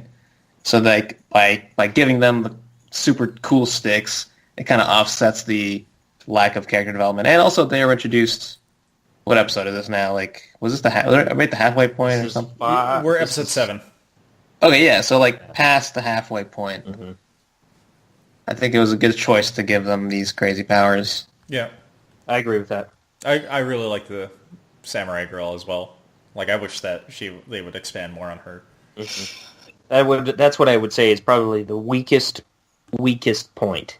And normally when I say that, I am given negative points, but I'm going to give more of a neutral tone here. That's the weakest point that they possibly could have done. I would have loved to see these girls introduced a little earlier. Yeah. So the funny part after this meeting is that Rina and Yatsumara decide to stay at Aya's house, and they kind of have this scene in the bath. Bathtub scene. Hey. And Rina, Yatsumura and Aya are developing feelings. Oh, they got feelings. Yeah. Aya's like, Yatsumura can get it. She can get it if she wants. She's like, oh, you're more like Yatsumura, if you know what she wants some Yatsumura. She wants some Yatsumura her. Yeah, she wants Yatsumura her. And then Kosumi ends up calling Aya, revealing to her news that Yatsumura can't really use a magical girl stick that much anymore because she's really close to death. And this makes, because in the bath they talk about how Yatsumura would like to go to the beach. So then that cues possibly, DJ unsarcastically, possibly his favorite type of anime episode. And then Anthony and Jeff sarcastically's favorite type of anime episode. Mm-hmm. Beach episode. Absolutely. The beach episode. Fan service beach episode? Yeah. Not as much, but still a beach episode. Still is a beach episode. I understand the the premise, and I understand the underlying plot of this particular episode, but I didn't like it. You didn't like it? He doesn't have to like it, all right? Like, Jeff, from what I've gathered from, like, Anime Ricochet and from your guys' reaction stuff, you're not a big fan of, like, the beach episodes or the hot spring episodes, mainly because they don't have anything to do with the plot. Like, they're kind of just shoehorned in, like, for fan service. With this one being, like, said, like, they're doing it to develop memories and for Yatsumura to, like, basically have, like, a good last day, are you more forgiving of it, or are you just like, yeah, this is just another beach episode? I kind of put this show in its own category. Like, I guess I was more forgiving of it for that reason, for the fact that it was a self-aware, over-the-top, edged lord anime with some comedy sprinkled in, you know? So it's like, yeah, a beach house episode totally fits the show. That's why I was forgiving of it. And now that you mention it, as far as beach episodes go, it's not just the fan servicey bit. There is a genuine feeling of connection between the characters and that they're having a good time. Well, particularly between Aya and Suyuru. And I think for that reason, It makes sense. It's a good beach house episode. Where else would they do definitely not it? your typical beach episode, for sure. Yeah. Yeah. Yeah. I was wanting way more. It didn't give me any fan service at all. And also, this beach episode actually tied into the end of the series.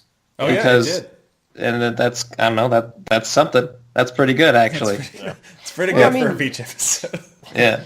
Like I said, there is that underlying, momentum of plot, regardless of being, a beach episode. Whereas normally it's plugged in as like the 6th or 7th episode in a 12 episode series release, and it causes the anime to lose all momentum, and most of the time it's just kind of thrown in there to, and it's kind of jarring in a sense that it's a total break in the action. Exactly. It doesn't serve any purpose. Thankfully, I will not give positive points to this, but thankfully there is that underlying movement of plot during this episode, and I can agree that there are some scenes that are necessary for the ending sequences, and I will say that that's not a positive, but it ain't a negative. Okay, so the girls are having beach fun time. Meanwhile, DJ gives minus points for not enough fan service. Oh, you're about to get it, boy. Yeah, DJ, you're about to get it, boy. Anthony's right. You're about to get it. You are about to get it in the form of sexy boy sack. Because Kaname shows up. He steals a pair of panties. The otaku fan goes to confront him, and he goes, "Sit down." And he's like, "What?" Oh. And he goes, he broke my heart. He fucking starts putting this guy on blast. He calls him worthless. He goes, "Oh, by the way," and he pulls down his pants, and he has this huge bulge in his fucking underwear. And you're like, that's why they liked him. You figure it out. This is funny. Is this a public beach? Because you got to be thinking, like, there's got to be people walking around, right? Like, even there's a street next to it. Yeah. People are probably driving or walking around. They're just looking at this like, oh, everything's fine here. Just, okay. The 4 police that work in this city they're not on patrol at the beach. Let me tell you what. Yeah. So anything goes at the beach. Anything. So he's sitting there, he's taunting him, and this is real. Like, this is where it's kind of funny because he's wearing like girls' panties, and he's like he has an overly characteristic bulge, but he's saying horrible shit, and he's making this guy feel terrible. And you're like, I don't know whether to laugh or feel bad. Yep. I was cracking up, that's for sure. Just like, this was hilarious the entire time. I don't know what well, there was definitely a tonal shift halfway through the speech to where I was like, oh, this isn't funny anymore. Oh, no. So he, like, the guy starts pleading, and he goes, nope. He's like, I want you to walk into the ocean and stab yourself. And he's laughing. He's standing there, his pants around his ankles. And the guy does it. The guy walks into the ocean and stabs himself. Then he dies. And Aya sees all of this, and he sees Aya, and he gives her like this creepy ass face because again, this studio does an amazing job with those creepy faces. He's like, "This is what you get. You've been denying me my what is it? My relief." So they end up leaving, and she doesn't know what to say because she's afraid that if she tells them that they'll kill her brother. Which what? Yeah. Right? Again. You're like, Aya, you're too fucking nice, all right? This guy beats your ass. Let fucking Yatsubara stop time and kill him. I mean, but he's at the top of his class, it's just... He's just so stressed, and our dad is so hot. At this point, too, she can't stop time either. She doesn't have her stick. True. That's why the panties at this point in time is the strongest stick in the game. It is.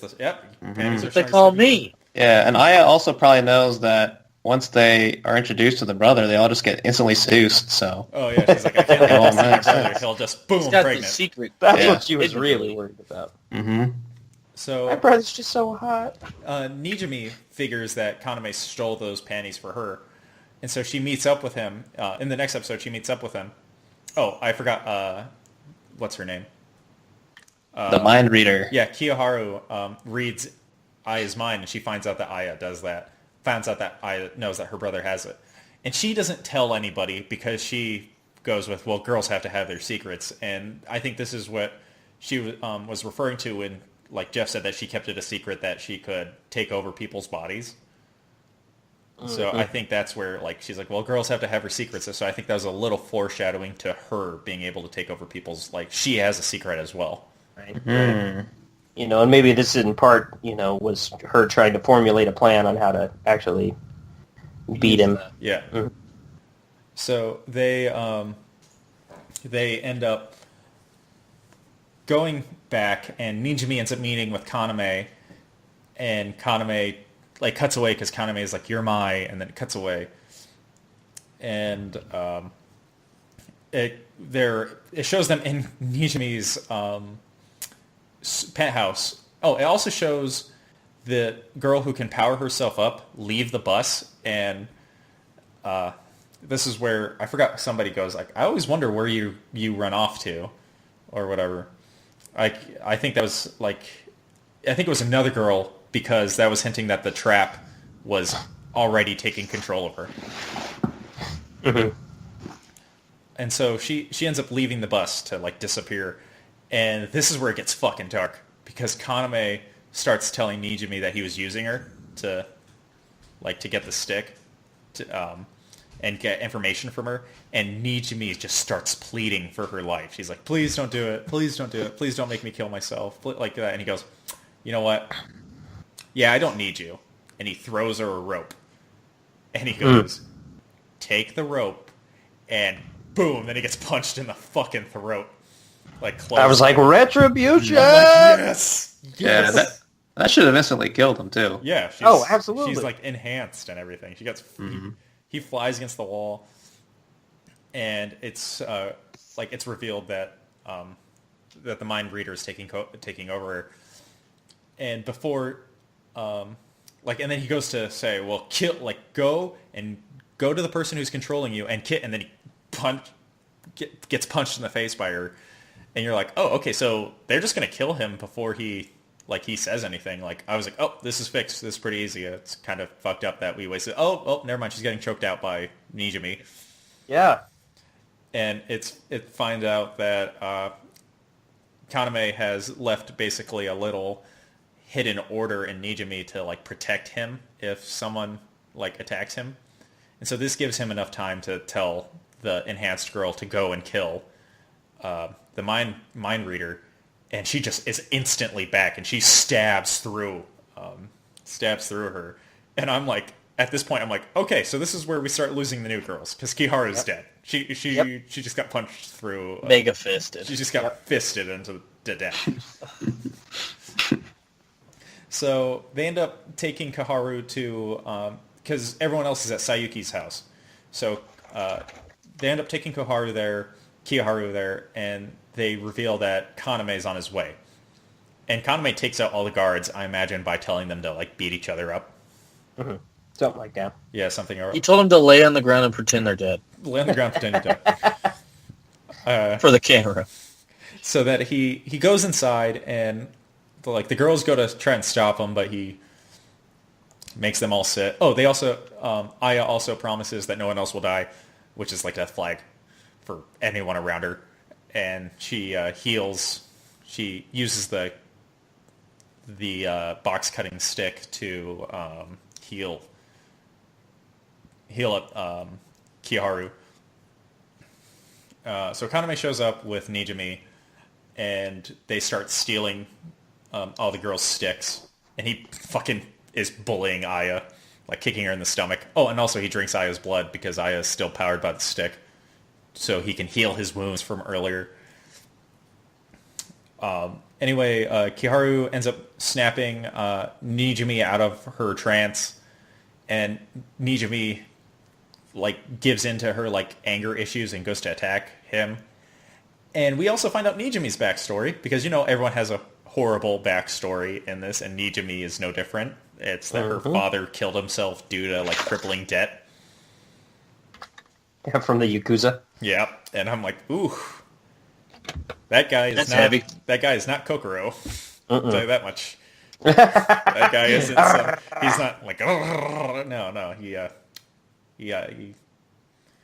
He then said that they had to pay off the rest of the debt with their bodies, and I was like, oh, This is sad. And she just got sliced with a katana, so that's even sadder now. And so then she breaks a milk bottle and stabs him in the throat with it. Oh, and brilliant. then we get fucking disturbed facial expressions with some killer voice acting from the brother here. This part is like insane. Crawling towards the thing, like. Yeah, I love it. It's fucking dark. And before he can reach Aya's arm, he grabs the healing stick, and then someone steps on his hand, and he passes out. And then they throw a smoke grenade, and all the girls wake up. And by this time, Nijimi is dead, and that leads to our first and really only magical girl casualty. The animation or just the way they chose to draw her injury is so brutal too. Like you could see like where like her it's like missing. Like she's like falling apart. That's yeah, that was sick. I think this is a really strong episode. I liked the action bit at all. It was just the constant pace of oh shit, what's gonna happen next? Oh, there's a good back and forth. Between the attacker and the defender and stuff. Yeah, so this episode was exactly. It was executed very well. Yeah, executed very well. It was definitely not a waste of time anywhere. Like they utilized every bit of that episode, and I thought that was great. Yeah.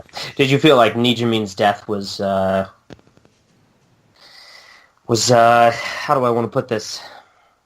It's like it's like it's like when. In the Hunger Games movie, what's his face? Finnick. Finnick dies. I thought that at first. I thought they should have switched her and the blonde girl. But then later on, I was like, oh wait, they couldn't have because they needed a blonde girl for this. Yeah. Mm-hmm. Yeah. Did anyone expect that she was going to be the one to die? No. My money was. I thought everyone would like. I thought the magical girl hunter Nijimi, Yatsumura, and Aya would make it to the last episode, and me too. Nijimi and the magical girl hunter would die protecting each other type deal. Mm-hmm. I did not think that she would just die from the brother. I was like, oh, okay, so that came out of nowhere for me. You thought it'd be more of a redemption thing for them too. I thought we'd lose one or two of the new girls. Mm-hmm. Mm-hmm. So yeah, I'd say that I really wasn't expecting her to die. Mm-hmm. I might agree with you there a little bit, Anthony, that they kind of... That it's unnecessary? That her death kind of happened... they needed a death there, but it didn't need to be her. I agree. They needed to show that there is, casualties in this, but they kind especially now that they have a healer. Yeah. Right. But they kind of chose... I feel like it kind of came randomly. Well, so who would you have chosen? Because I'm thinking, they could have gone the easier route and killed one of the new girls, which I thought was going to happen. The mind reader I thought was pretty much instantly dead. That's what I thought. But I think the writers knew they're cannon fodder. No one's going to care if they die. Mm-hmm. So then that means they'd have to kill one of the characters that was introduced much earlier and that the audience probably has at least some stronger connection to. Mm-hmm. So then I guess that would leave, Aya can't die. Suyuru probably could have died. And then there's Nijimi and then... Rina. So, of those four, who would have made more sense? I guess is the question. I think she was the best choice. I think she's going against she kind of betrayed them a little bit. She's been very antagonistic towards them all for a while, and then in this moment she's redeeming herself a lot, and then dies. I feel like Rina also would have worked because Rina and Nijimi kind of had this strain with each other. Mm-hmm. So I feel like Rina sacrificing herself to redeem Nijimi would have been a good conclusion to their relationship. Yeah, that would have added it would have added a little more depth to Nijimi, instead of just similarly being a single two-dimensional character, Yeah, it would have really closed that loop on that storyline, huh? Mm-hmm. Yeah, that's where I feel like that Rina would have been a better character to lose at that time. Yeah. I wouldn't necessarily call it a missed opportunity, but definitely an area for growth. Mm-hmm. So the girls after that feel kind of broken up a little bit. They've hit like a little speed bump in their road to destroy the Magical Girl site because they've lost Nijimin. Aya feels super guilty about it because her brother did it. They're also her brother also went missing, so they don't know if her brother's alive or not. And so the rest of the girls also feeling a little bummed out because they're like Yatsumura's like emotional crutch is gone because Aya's not there. So Yatsumura's feeling kind of depressed, and Rina's feeling depressed because she did have that relationship with Nijimi. All the girls end up going to Nijimi's funeral, which is like this like citywide event because she was such a famous idol. And Aya actually decides that she remembers what Yatsumura had told her. She needs to be a stronger person, so she goes for a run. I don't know. Did she have like a goal on where she was going? Yeah, she was going to the rubble. She was going to the rubble to look for her stick because she needed it back, and she couldn't find it. And that's where she ends up running into Serena. And Serena aims like her gun at her. And it goes to the admins, and the admins talk about like Nana's plan, like, and if Nana and her like contact are gonna like execute the plan correctly. And so at this point, I'm thinking Serena was the contact, and so Aya shows up to the funeral, and she teleports the girls out of the funeral, teleports herself and the girls out of the funeral, and the funeral explodes. And you find out the detective is actually Nana's contact. So at this point, Nana thinks they're all dead because she thinks they got them in the explosion. And Serena reveals that she has switched sides, and her and Aya are going to destroy the Magical Girl site. And everyone's like, cool, we got a new person. And they go, no, we're going to kill the Magical Girl site. You guys aren't going to do anything. Like we said we. We said we. And Aya has it in her head that if they have their sticks, they're going to get hunted by the admins. But right now the admins think they're dead and they don't have sticks. They'll be fine. And Yatsumura goes, yeah, no. Like slaps her in the face and goes, hey, you said that you'd never leave my side. How are you going to do that if you're going to be by yourself? That would make me by myself. And anyway, that's the best. I'm like, she just walks up to her and she's like, hey, remember Never Gonna Be Alone Again? And then, like, the other girl's basically pretty much just like, oh, shit, you're right, you got me. Yeah. All right. All right, we're going together. I did say that. She's got me in a corner here. I can't. Yeah, no grandiose speeches or anything. Just point out the flaw in her logic. That's all it takes. So then all the girls agree that they are going to go there and they're going to destroy the Magical Girl site. And so their plan is that they know that some girl's been tweeting like cryptic tweets about the Magical Girl site because they're getting deleted right away.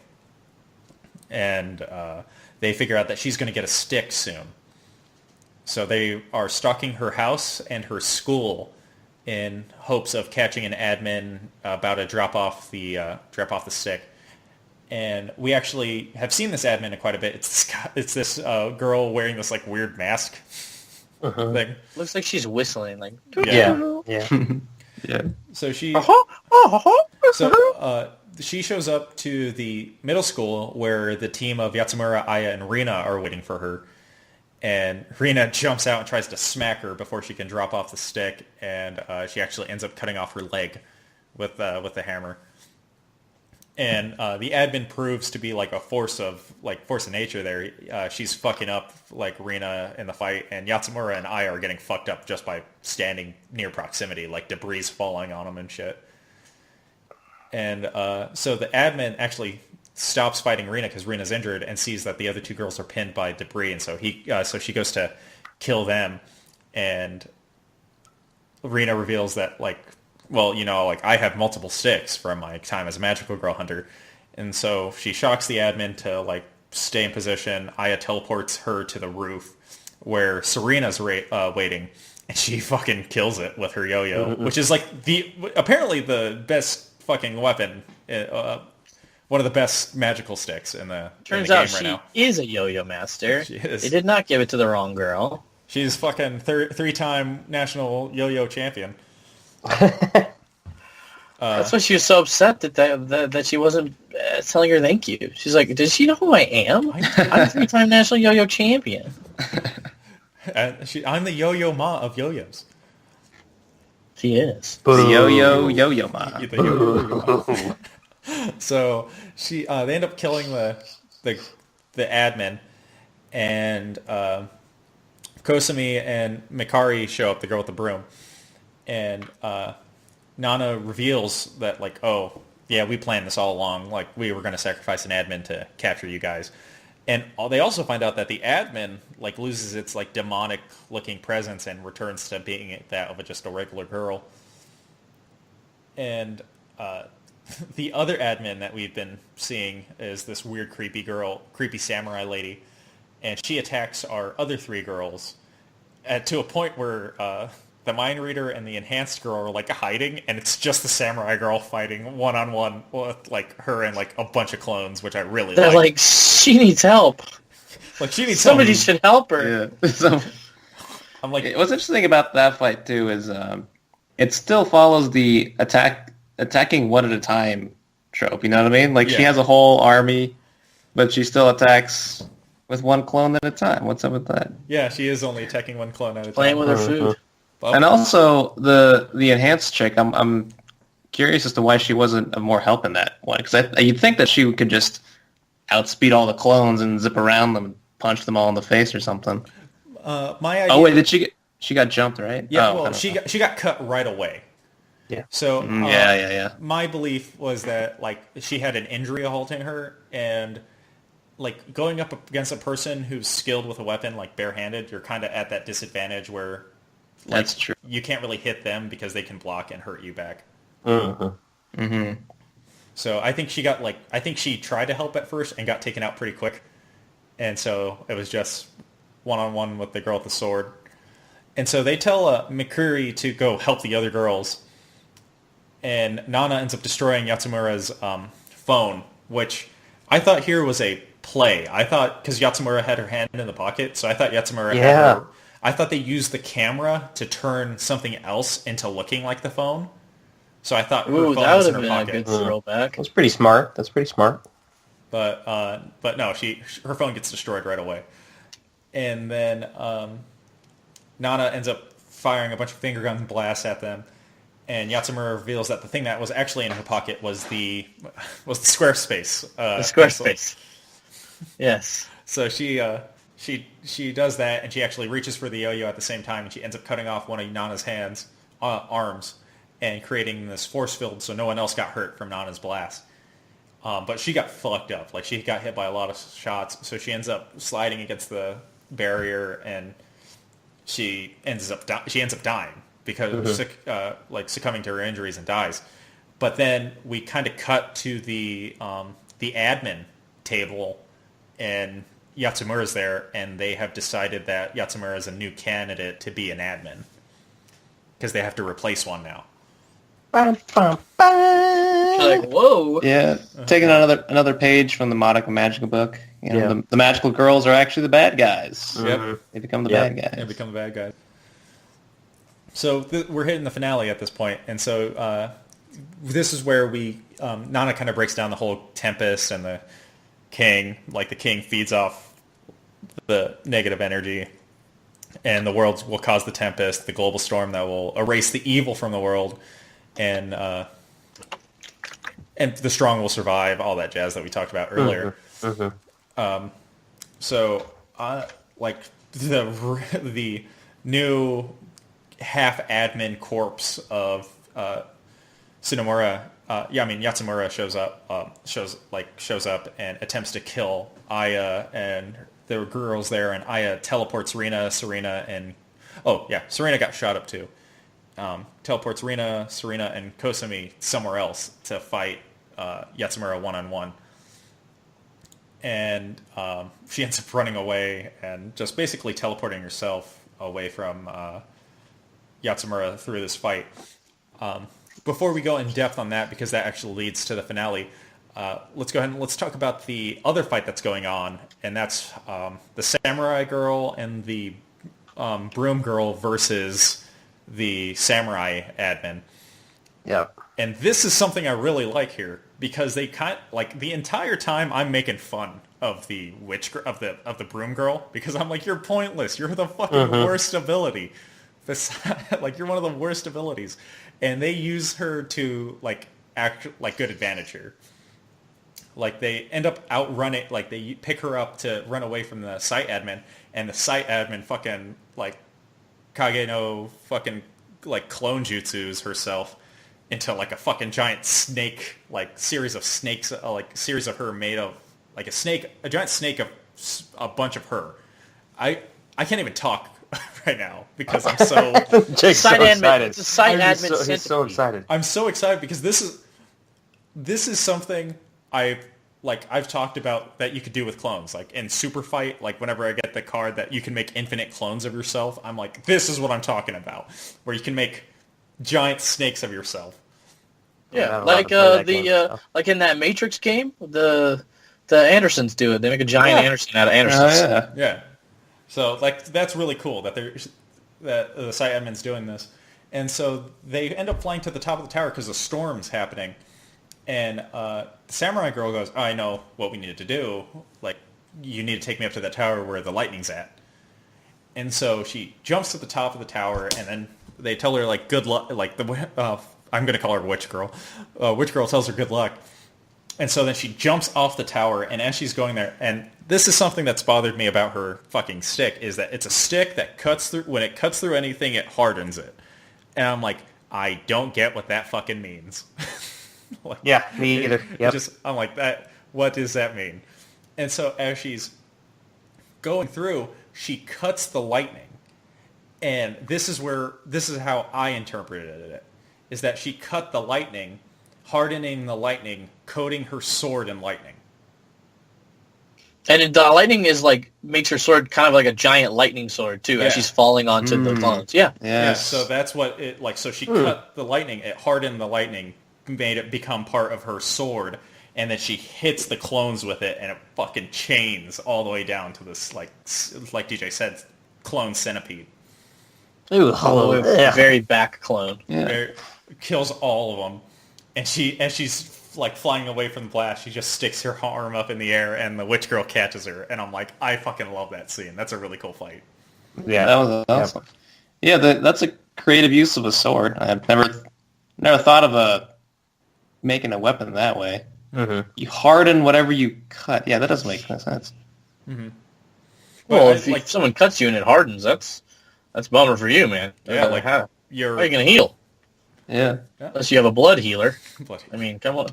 Yeah, and so that's I thought, like, because the entire time I had no idea, like why would that like be useful, and then right there it was useful. I'm like, oh, that makes sense. So then we go to Aya and Yatsumura, and Aya ends up getting behind Yatsumura, teleporting herself behind Yatsumura, and she teleports them to the beach. And she, again, appeals to trying to appeal to Yatsumura's humanity. And she suffers so hard that Yatsumura believes in her. Like, it's ridiculous. She's like, being strangled, crying. She's like, remember us, friendship. And she powers up her gun, and she ends up shooting her chest. And the person I was watching this with asked what the hell just happened, and so that actually made me have to think about this like really well. This is the way I interpreted it. I want to see how you guys interpreted it. I think she teleported some of her lifespan into Yatsumura. Yeah, that's exactly what I think as well. Okay. Magic, motherfucker, that's what happened. Magic. What happened is it's an anime, and once you get towards the end of anime, you can do whatever you want. No one's gonna care, right? I don't fucking know. It's classic anime ending where they just did. They power friendship it. Yeah, they power friendship it. They're like, and everything's fine, and you're like, but why? And they're like, it doesn't matter. Everything happy ending. Shitty exposition. Doesn't matter why. Everything's good. I think I don't know. I like to think that she teleported. That makes sense. Okay. I mean, I wish they would have done that and explained that that's what happened. I'd have been like, wow, that's creative. That's instead, it like don't explain the scenes of her right after her parents die, so it like gives me the idea that she was like she went back She went back in time? Yeah, that's what I thought as well. Like, yeah, I was because like, she went could back in teleport time. herself. Yeah, and then So I she thought this gave was like a an piece of... upgraded version of that. Then she gave a piece of her heart. Yep. I was like, what? That's dumb. I think I don't know.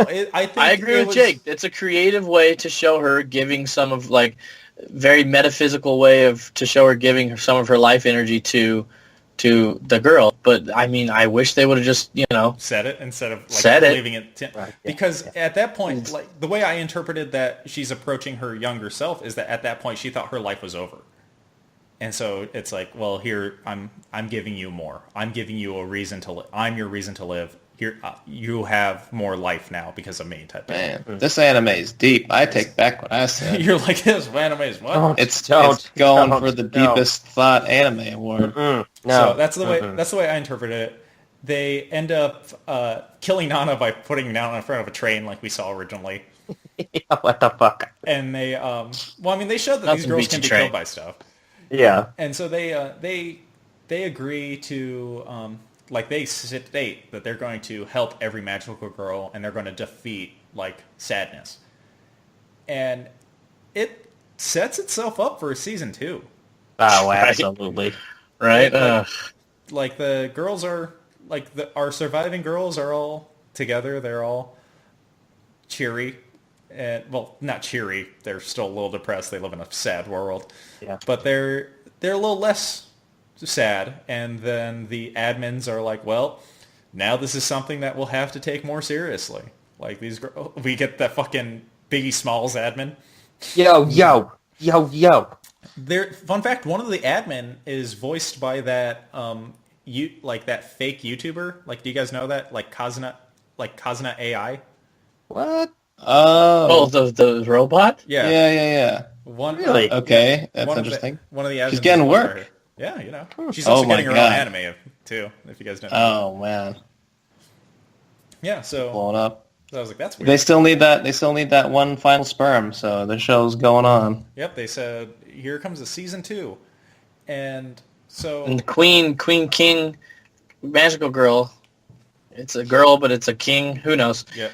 She's like, not today, bitches. Darkness and I'm Maleficent. I'm pretty sure the quote was, not today, bitches. Not today, bitches. She's got back, bitches. That one meme. Brittany, bitch. Is the manga over, or is it still going? I believe the manga is over, because I remember reading some of the comments, because I looked at some of the comments from the season, and some of the people were saying that when they showed the king, that they were freaking out. They thought that they were going to rush the ending of the series because you don't see that, that's a scene, you don't even see how the king looks until, right towards the end of the manga. So everyone thought that they were going to adapt the entire manga in 12 episodes, and they were like, that's impossible to do. It's classic anime, though. It would be a bad anime decision. And so they don't do that.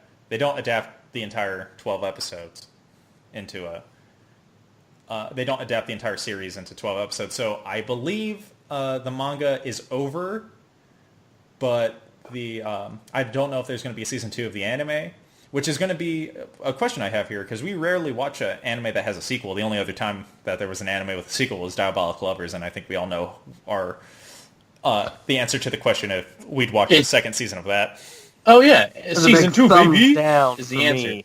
So Season 2, baby, is the answer to that question. For Diabolical Lovers? Oh, yeah, let's do it. Oh. So my question for you guys here is, would you watch a season 2 of Magical Girl Site? Willingly? No, not willingly. For the show, sure, why not? Yeah, no, that's a no for me. That's a no Not for you? willingly as well. Yeah. I think the show is... I think it's actually not bad for what it is. Mm-hmm. I think there's an audience for this show, and for that audience, I think this show delivers on what they want. Alert.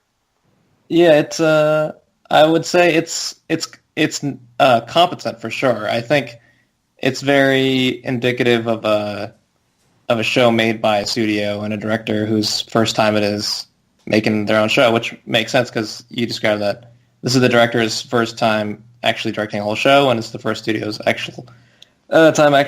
first time making their whole show. I think the only problem is the source material. If you gave these guys a manga that was actually better, I think they would actually be able to pull off a pretty good anime. Okay. Anthony, how about you? Would you watch season 2? I would not. You would not? No. I would not. Just to keep it simply, no. Let me be the one guy who goes against the grain. I hope there's a season 2 because I do want to watch the season 2. And if there's not going to be a season 2, I will read the manga. So You're into this show. I know that you brought it up. You brought it up in I think it was your Uma Musume Pretty Derby. No, it was video. my another video. Oh, it was your another video, yeah. So I could definitely I can. Dude, I like me edge. I like me edgy shows. I like me self-aware shows, and I feel like the show does it. I mean, I think something that's indicative of a good anime is when I want to continue watching it. Mm-hmm. Like, even animes that I end up feeling kind of wishy-washy about, I had an experience where I wanted to watch it. I wanted to see the next one. Fate Zero is a great example of that. Towards the end of that, I thought it was, I ended up pretty, not neutral, but pretty wishy-washy. I definitely didn't think it ended as strong as it started. But throughout the entire anime, I was like, I wanted to see the next episode. And I wouldn't rate that anime like crazy, crazy high. Uh-huh. It's not like... It's not one of your favorites. No, it's not like... only great animes make me think, ooh, I want to watch the next episode. I think just in general, good anime make me go, okay, let me see the next one. All right. And we've had anime on this show that were like that, but this just wasn't one of them. And I just wouldn't... Every time I was like, all right, next one, get through it, Uh-huh. Which is sometimes the case on this show. And yeah, sometimes we hit those shows, but like I said, for me, this was one of those ones where I sat there and I wanted to know what happened in the next episode, and I'm glad I like binge watched it because I don't know, I enjoyed it the entire time. But normally after we talk about an anime, we like to talk about how we'd fix it. And I don't know if anyone else has picked up on his tone, but it seems like Anthony didn't really like this one too much. So Anthony, how would you fix this one? He liked it more than he liked... wait, never mind. No, he didn't. He definitely didn't like this anime as much as he liked Diabolical Lovers. So. Diabolical Lovers is Anthony's new, like, staple anime. Yeah, staple. Oh my God! I tell you what, it makes things, puts things into a clear view for me. If it can pass the Diabolic Lovers test, then you got a good anime on your hands. How I would fix this anime personally is kind of points that we've already kind of brought up. I'd say that I love me some character development. I think that is easily one of the strongest points that can be necessarily improved on, and overall character conceptualization, is something I give a pretty big thumbs up to. I thought that the characters were pretty cool. So I'm not saying that they need to change, on that end, but baseline characteristics need to be a little more developed. In certain aspects, I did feel like certain characters were a little two-dimensional, and I had a harder time kind of attaching to them, and I would like to see a little more development. Like we said, introducing certain characters a little earlier, explaining a little bit more, as to their own personal interests, and giving them a little more depth would be kind of the biggest thing. This show suffers from pacing as well. While I wasn't like on the edge of my seat, I definitely felt like the first half of the anime, at least 1 through 7, was actually pretty well paced. I felt like literally anything after that was kind of a slow train crash, and I personally think that the pacing is wrong. So on that, but I wouldn't say that. The one of the later episodes was the episode with Nijime's death, and I thought we all agreed that episode had really good pacing. That particular episode alone has good pacing. That particular episode by itself is pretty well executed, in the sense that it's giving me scenes and showing me imagery to pull at my heartstrings, and showing me characters and putting them in these instances where I do care naturally about these characters. I've sat through almost an entire show watching them. I felt like that particular episode is paced well. However, I don't feel like as a whole this show works out well as far as pacing is concerned. So those were kind of the two major things that I would probably fix. And the exposition. Yeah, that part sucks too. I think a little more explaining or a little more explanation, or I would say probably a couple more images. That's all it would have taken. A couple more images, a couple more showing. You show me what the hell's going on there at the end. I wouldn't have been as upset. I don't know. I don't want a show to hold my hand. That's Sometimes not the point I do. either. I've That's brought not this the up point before, either. though. I know But, DJ like, has brought it up that he does prefer the that's- show to hold his hand over. On Don't instances make like it a that- fucking puzzle. Come on. Where I do like when they really do break things down and they take a concept that's actually really neat and they give you certain images where you have to think through, and it's actually executed very intelligently. Of course, I'm like, oh my god, I love this. This is hilarious. This is awesome. This is exactly what I want to see.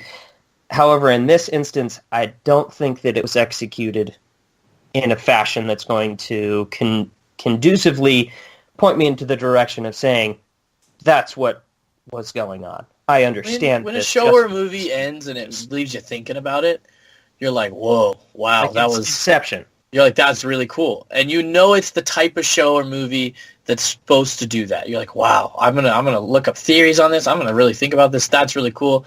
I get it. But like a Sherlock Holmes episode, right? It plays out this whole thing. It shows all this mystery, and at the end, he's like, this is what I did. This is what happened. This is how I figured it out. And you're like, that's really awesome. Thank you. Like, I'm glad they explained it. It's cool to see how he got it all figured out, When I talk about a show wishing a show explained it more, that's like the Sherlock Holmes episode. That's like Sherlock Holmes showing up and going, it was that guy. And then the episode ends. And you're like, what? What do you mean it was that guy? Yeah. Why? How? That's how I feel. It's not like an Inception where I'm like, I wish you would tell me the ending. No, it's like I'm like, but how did you come to that conclusion, Sherlock Holmes? Please tell me. That's how I feel. How about you, Jeff? I was just going to say, you've already swayed me on the tone. Like, I 100% agree with you guys on the tone of this anime because I was gonna honestly rip on it. I felt like, earlier I had already pointed out that some of the scenes, as far as like the humor is concerned, felt out of place, but you've swayed me on that. I do agree that the tone of the anime is pretty well done, and I think that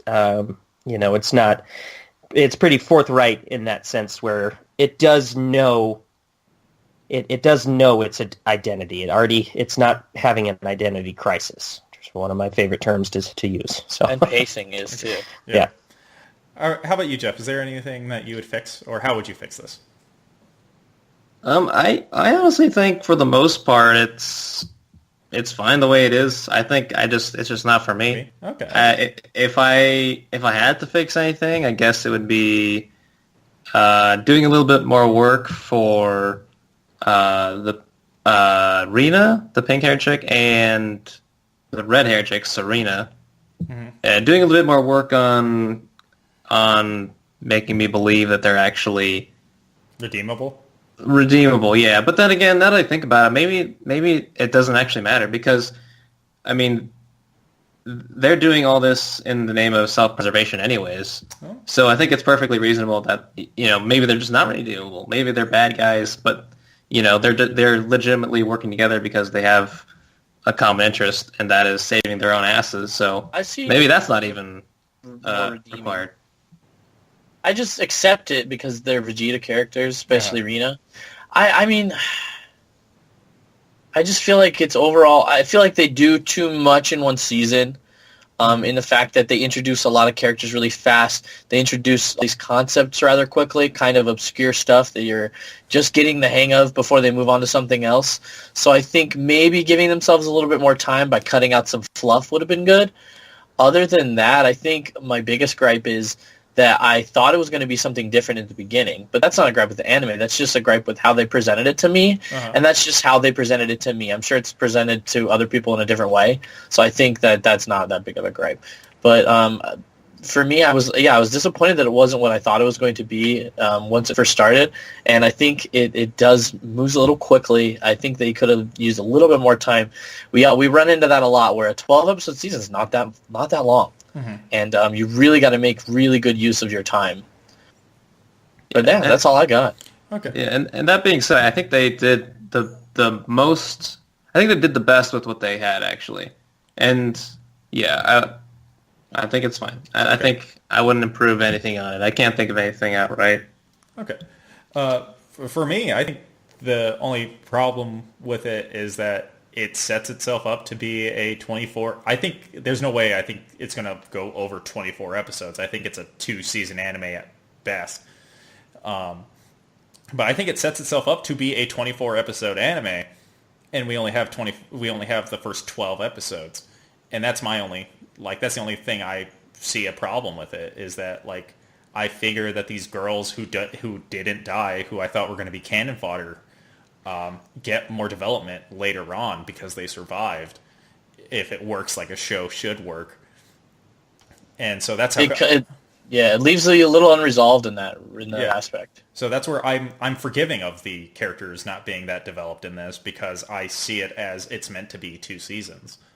There's supposed to be more to this. And so, like, if it had this open and shut ending where they, like, destroyed Magical Girl's site and they killed the king and they were just like, we're all great, and they never fucking went in depth on any of the new girls, I would have been like, okay, yeah, I got words. I got words for this anime, but... I disagree a little bit, but only because I think drama specifically is at its best when it's written in the way that the first arc or the first season is open and shut. I think it should be. I think it should introduce you to the world and the characters, and then it's good. It's over. That arc of the story is done, and we're going to continue on.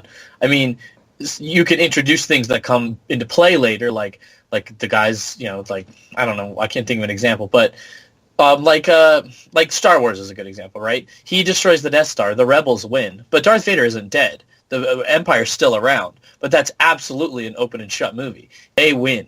They destroy the Death Star. The rebels, there's nothing. You watch A New Hope, and you're not left with any questions. You're like, oh wow, they did it. They won.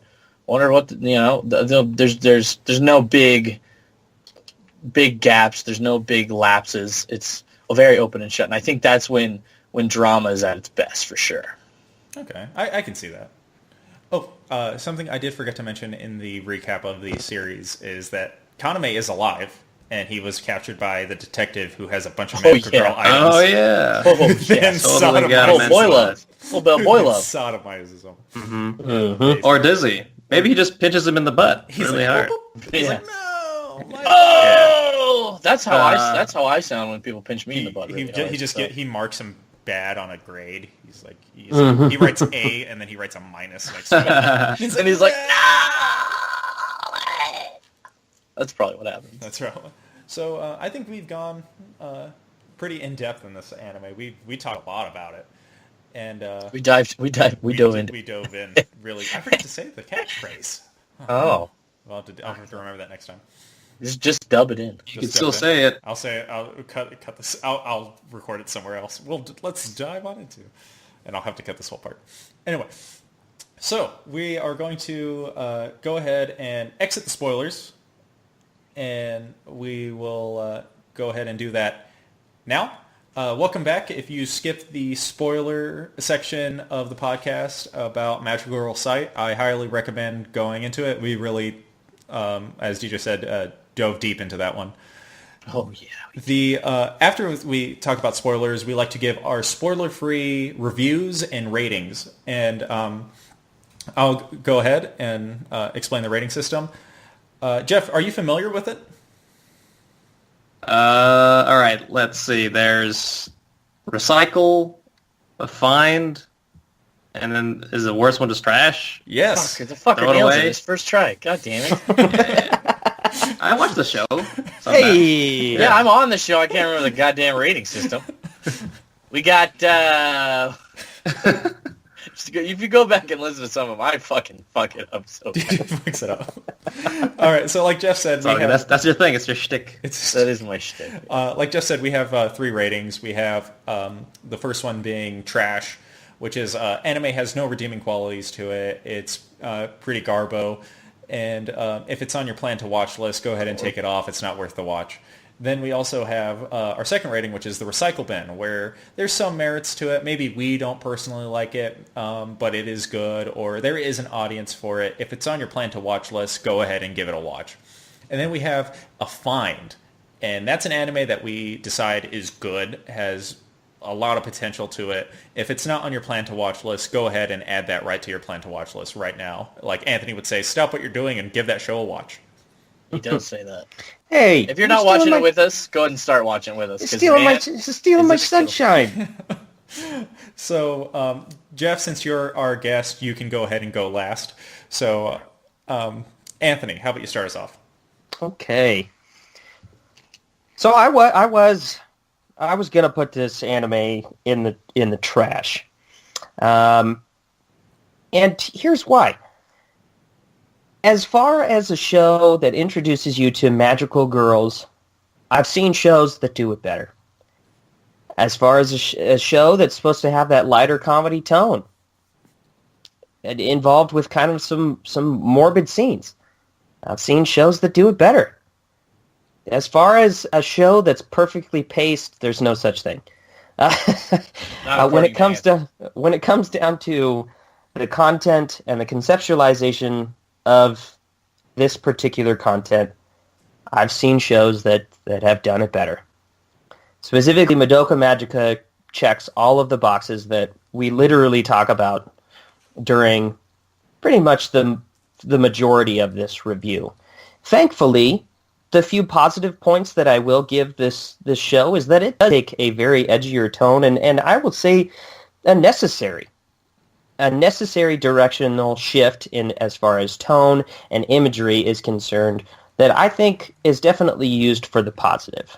I will say that I haven't read the manga specifically, and I probably won't. It doesn't drive me to go and, find more information about this particular content.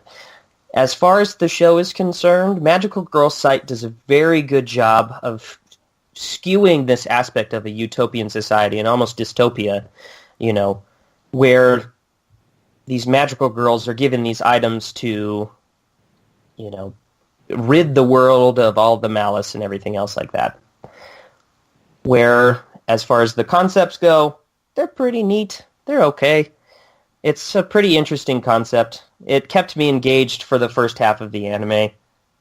Personally, though, I know that there are people out there that heavily enjoyed this, and there are some that definitely enjoyed this more than others, specifically here on the podcast. Personally, this show is not for me. I can understand that there are people out there that would like to seek out more of this content and would be interested in watching a season 2. I don't recommend it.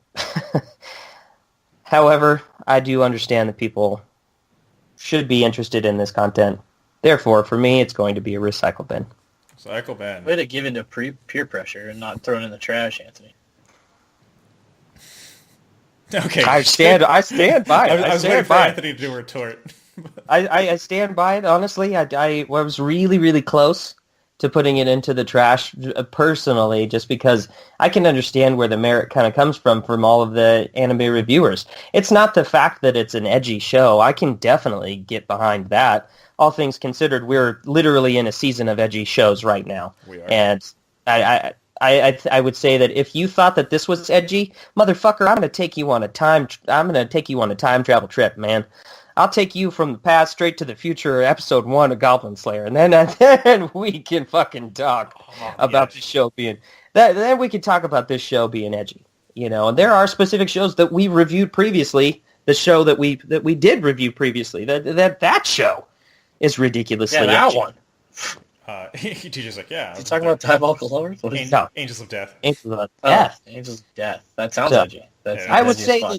Where the show excels is in the content and the direction, thankfully, that's given from the animation studio. I think that, as Jeff had pointed out earlier in our kind of review, they do a pretty good job for what they're given, and I can definitely applaud them for that.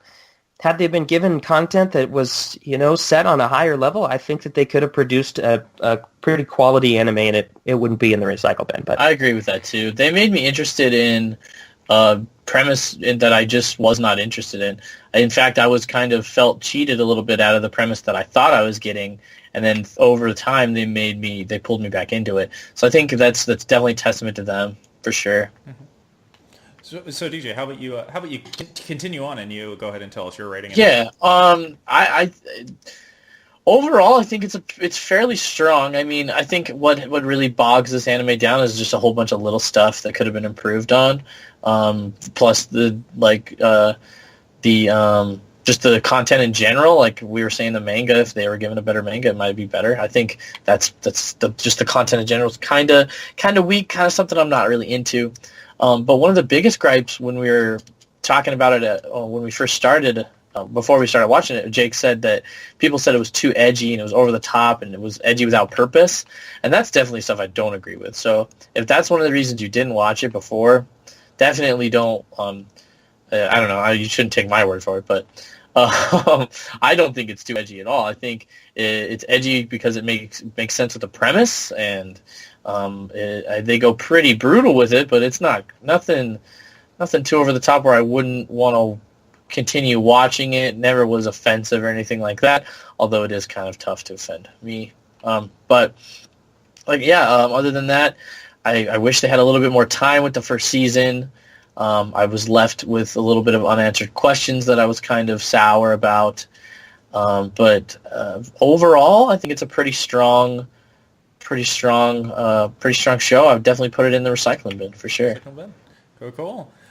For me, I'm no stranger to. I mean, it's no secret that I like me an edgy show, and this show has edge, and I remember seeing people dropping it and rating it a 1 on my anime list after the first episode because they said that the first episode was too edgy and too depressing. And that upsets me because you don't allow a show to grow. You sit there and you think that this show is just going to always be this, and it really wasn't. There's comedy mixed into it. But I also understand that the show isn't going to be anime of the year anytime soon. It hits a very niche market, and that's what's keeping me from calling it a find, because it's not meant for everyone to sit back and enjoy. It's not meant for people who want to go in and watch a magical girl show.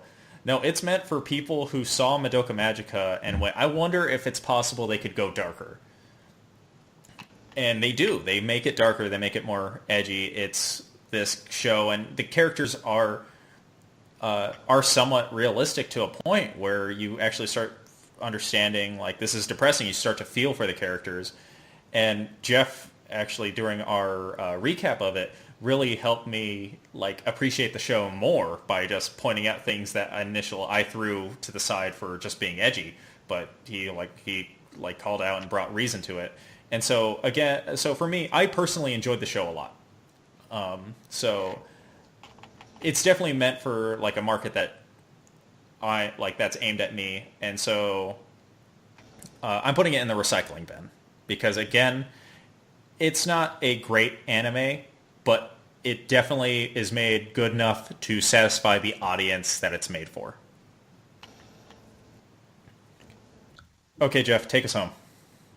All right, so I think it's fairly clear at this point that the show is not outright trash, and I think it's because, for what it is, it's effective.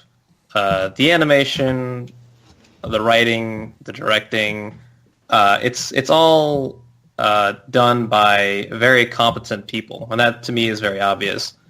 The adaptation is, I think, very good. I mean, I don't know, I've never read the manga, so I would just assume it's very good, but the little decisions that they made throughout the show in terms of the character developments and the story beats and the moments, the humor mixed in with the dark edginess and all that, it shows me that this show was run by people who know their shit.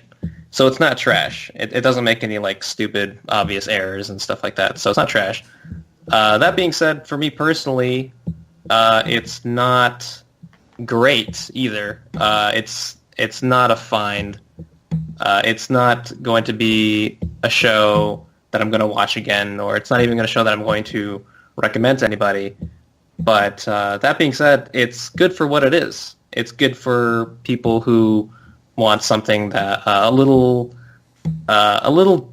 more extreme, I guess, a little more morbid in its violence and its dark edge. I mean, if you want Madoka Magica, but with gruesome beating up scenes and girls being nearly raped and stuff like that, I guess, then this is for you. Happened once. It happened once, but it's in the show. It's in the first episode, and that can kind of mark what the show is all about. Yeah, it's a recycling bin for me as well, and I'm happy that it's not outright trash, because that would have been painful to watch. Damn it! Damn it! We let him down. We're coming back for Diabolic Lover Season 2. We got to bring Jeff back for Diabolic Lover Season 2. No, gotta give Jeff a bad show. You're gonna make me could imagine watch a actual show trash. 50 times worse than this one, maybe more. My imagination's not that good. Then we're into Handshaker's Diabolic Lovers territory. I'll have Jake timestamp the Diabolic Lovers and send that to you. Our review. Just go right ahead. The review is just terrible. listen to that, and then we'll be good. Yeah. Okay, so just listen to the review, not the actual show. Yeah, not the actual show. Just Yes, listen please to the don't. Great. Please don't. You'll get a gist of how we felt about that. Yeah. So full. That's 4 recycling bins. So definitely, if it's on your plan to watch list, go ahead and give it a watch. Okay. So let's lighten up the tone with our seasonal anime, Thank which God. is Zombieland Saga, which thankfully Jeff has been watching as well. So Yeah. Unlike last time we had a guest, no, I was gonna say we had Kobe on, and Kobe hadn't been watching the anime, and so he basically just had to hear us talk about the last 2 episodes. Oh yeah. Ooh, So Cope, what is up, man? So That's our show too. yeah, you guys are watching it, so we'll have a good talk about it. DJ, you weren't here last week. Was not. 2 weeks ago. How about you tell us what Zombieland Saga is about? Oh, there's some girls, and they are zombies. And, oh boy, that sounds great, right? They're all living together. How exciting are we? It's an anime about girls with zombies and zombiesness, right? Hold the phone. Pick up that phone real quick and hold it. They're also a group of girl singers. They are, what is it called? Idol. They're an idol group, right? Oh God. And they've also have the coolest manager ever of all time. And also, he brought them back from the dead from different times. And from there, they kind of just go episode to episode, doing not much, but it's overall pretty darn enjoyable. Okay, and Jeff, that's why we don't let DJ do the synopsis. So, I nailed it. I think that was fine. It's fine. It's much worse than that.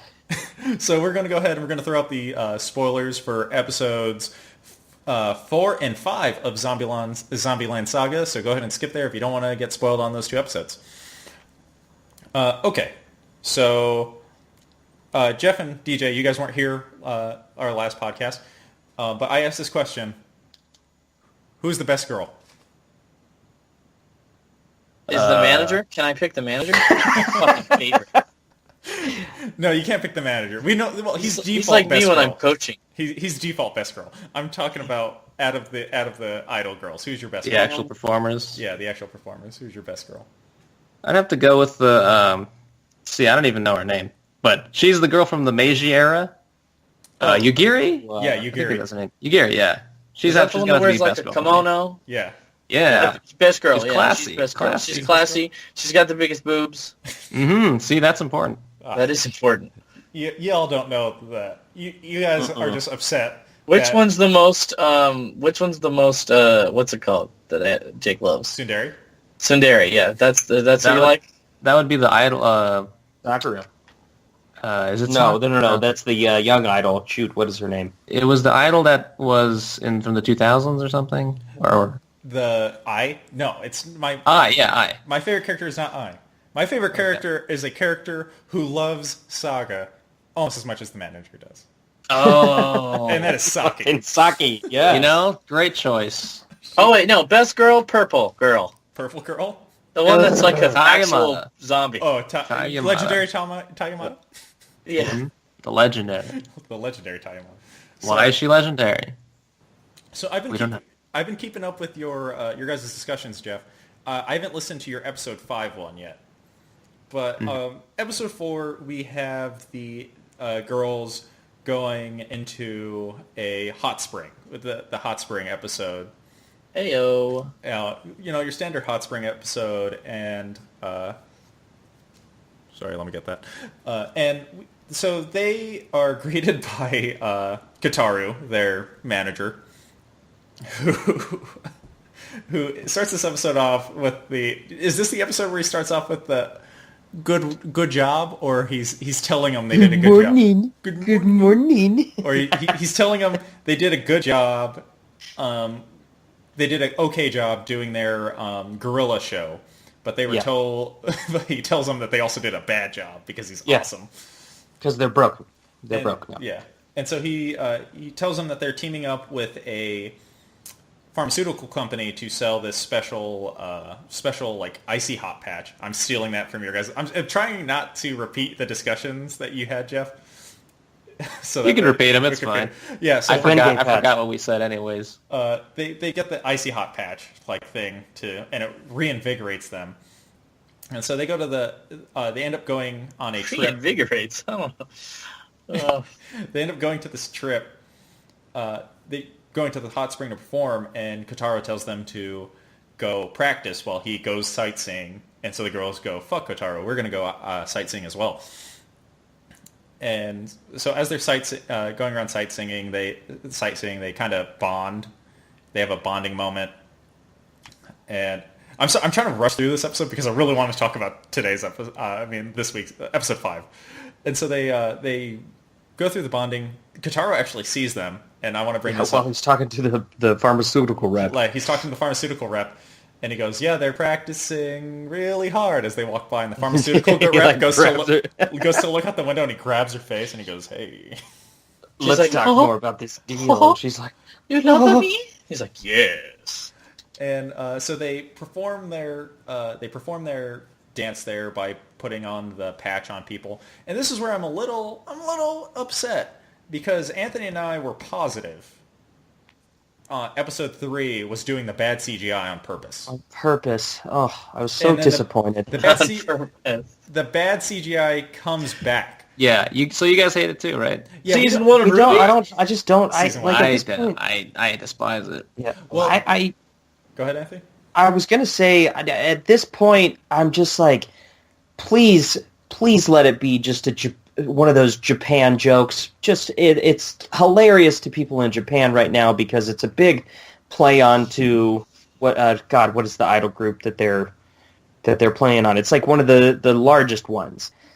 Girls' Generation. I think so. I'm pretty sure, or it's Girls X Girls. I'm pretty sure it's Girls X Girls that they are. Like, it's this big joke, and that's what I'm hoping. I hate it. I absolutely hate it. Please don't come back. What the CGI? Hopefully, what if their CGI gets better as they get better as an idol group? That'd be funny. That would be interesting. Because right now it's pretty laggy. Yeah, it's shitty. Well, that's where Cut in. I was saying in the last podcast that a lot of the idol shows that at least I've perused use the bad CGI. Use the bad CG. And so that's like a trope then? So that's what I thought it was like. It was adding on to the trope because there's no like hiding the fact that they can animate. I mean, look at that fucking opening. Look at the at the rap battle.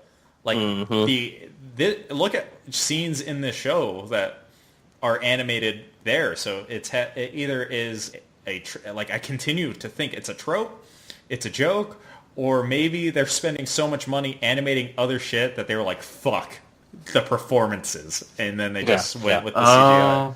Makes sense, because it's just a copy and paste. They could just use the same one Yeah. over and over again.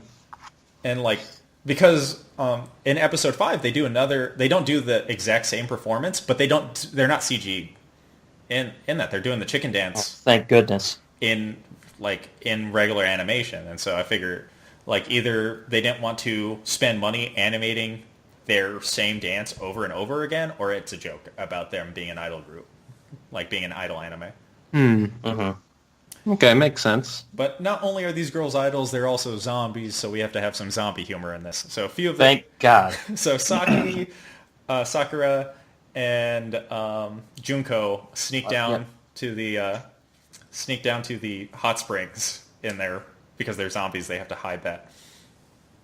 And when they sneak down to the hot springs, Sakura has an accident where she goes to duck underwater and she ends up hitting her chin on the rock there, launching her head into the water. And the pharmaceutical rep's in there, and she sees the head, and they kind of have a freak out. And she runs away into the hotel, and the screaming kind of wakes up the other girls, so the other girls are wandering around going, what's happening? And so she keeps running into these zombies, and she ends up getting so scared that she gets into this like state of like pure terror, and she actually ends up forgetting all about the performances and all about the deals that she made with Kotaro, and it's ruled like a failure. And listening to your guys' conversations, Jeff, made me want to ask this question to these guys here. Do you guys think Kotaro is dumb or a genius? Because Jeff's in the party that he's dumb, right? And Kobe's in the party that he's a genius. Right? Not necessarily dumb. I think he's insane. He's an insane person. Insane person. Okay. And I don't think he's dumb. I do think he does some things deliberately, but overall, he's just a crazy guy. Overall crazy guy. Yeah, insane genius. Insane genius. Almost as how I would I would not call DJ dumb, but I also wouldn't call him a genius. So, hey, so there you go. DJ, since you weren't here last podcast, I said that the Kotaro is probably the closest to Zenus, like an anime character has ever gotten. That's true. He's like screaming at him, like he's got the baseball bat. Oh my god, I can't wait. Okay, so we get into the next episode, and he starts out with a fucking baseball bat. And he's using baseball metaphors, and he throws the ball right in Saki's face. She hits the ground, and she gets up and she throws the ball like at full speed into his leg. Yeah, he's like, ah! Oh, and he starts like scooping up the dirt. It's like, the dirt, the dirt. He's like, dirt's precious on professional baseball fields. And I'm like, I don't understand this. I don't get what's happening. I just love this character to death. But I love it. I love it. And so he says that for this week they're going to have to perform a commercial for a local chain, and it's called Drive-Through Chicken. Tori. Tori. Yeah, Drive-In Tori. Tori. And everyone else is like, what? Tori, And Tori. Saki is like, oh my god, Drive-In Tori? So she's like, when are we going? And he goes, right now! She starts to scream, too. I love that. She's like, oh. And this is something I've been actually wanting from this show, is some little flashbacks from the girls from their previous lives, because everybody but Sakura seems to remember their past. Mm-hmm. And so we kind of get this flashback of Saki and her gang hanging out at Drive-In Tori's. And I really like that. I like the little reminders that they all come from different times, and so I like that a lot. Other than just like them acting differently. Sometimes it's hard to remember that they are, and so it's good to see that they throw that in every once in a while. Yeah, I agree. Yeah, I always imagined that Saki was the leader of like a biker gang that was filled with like your stereotypical like buff, bald dudes with hairy chests and arms and stuff, but it looks like she was like the president of like a biking club in high school or something like that. It's just a bunch of other high school chicks on bikes. On bikes. True. They were a brutal gang, man. Don't doubt them. Right? I mean, they tear up the streets apparently. After school, of course. Hang out at the drive-in too. Woo! I know. Yeah. Get that chicken. Get that chick. Gotta get that chicken. And this another thing the show does great is the faces.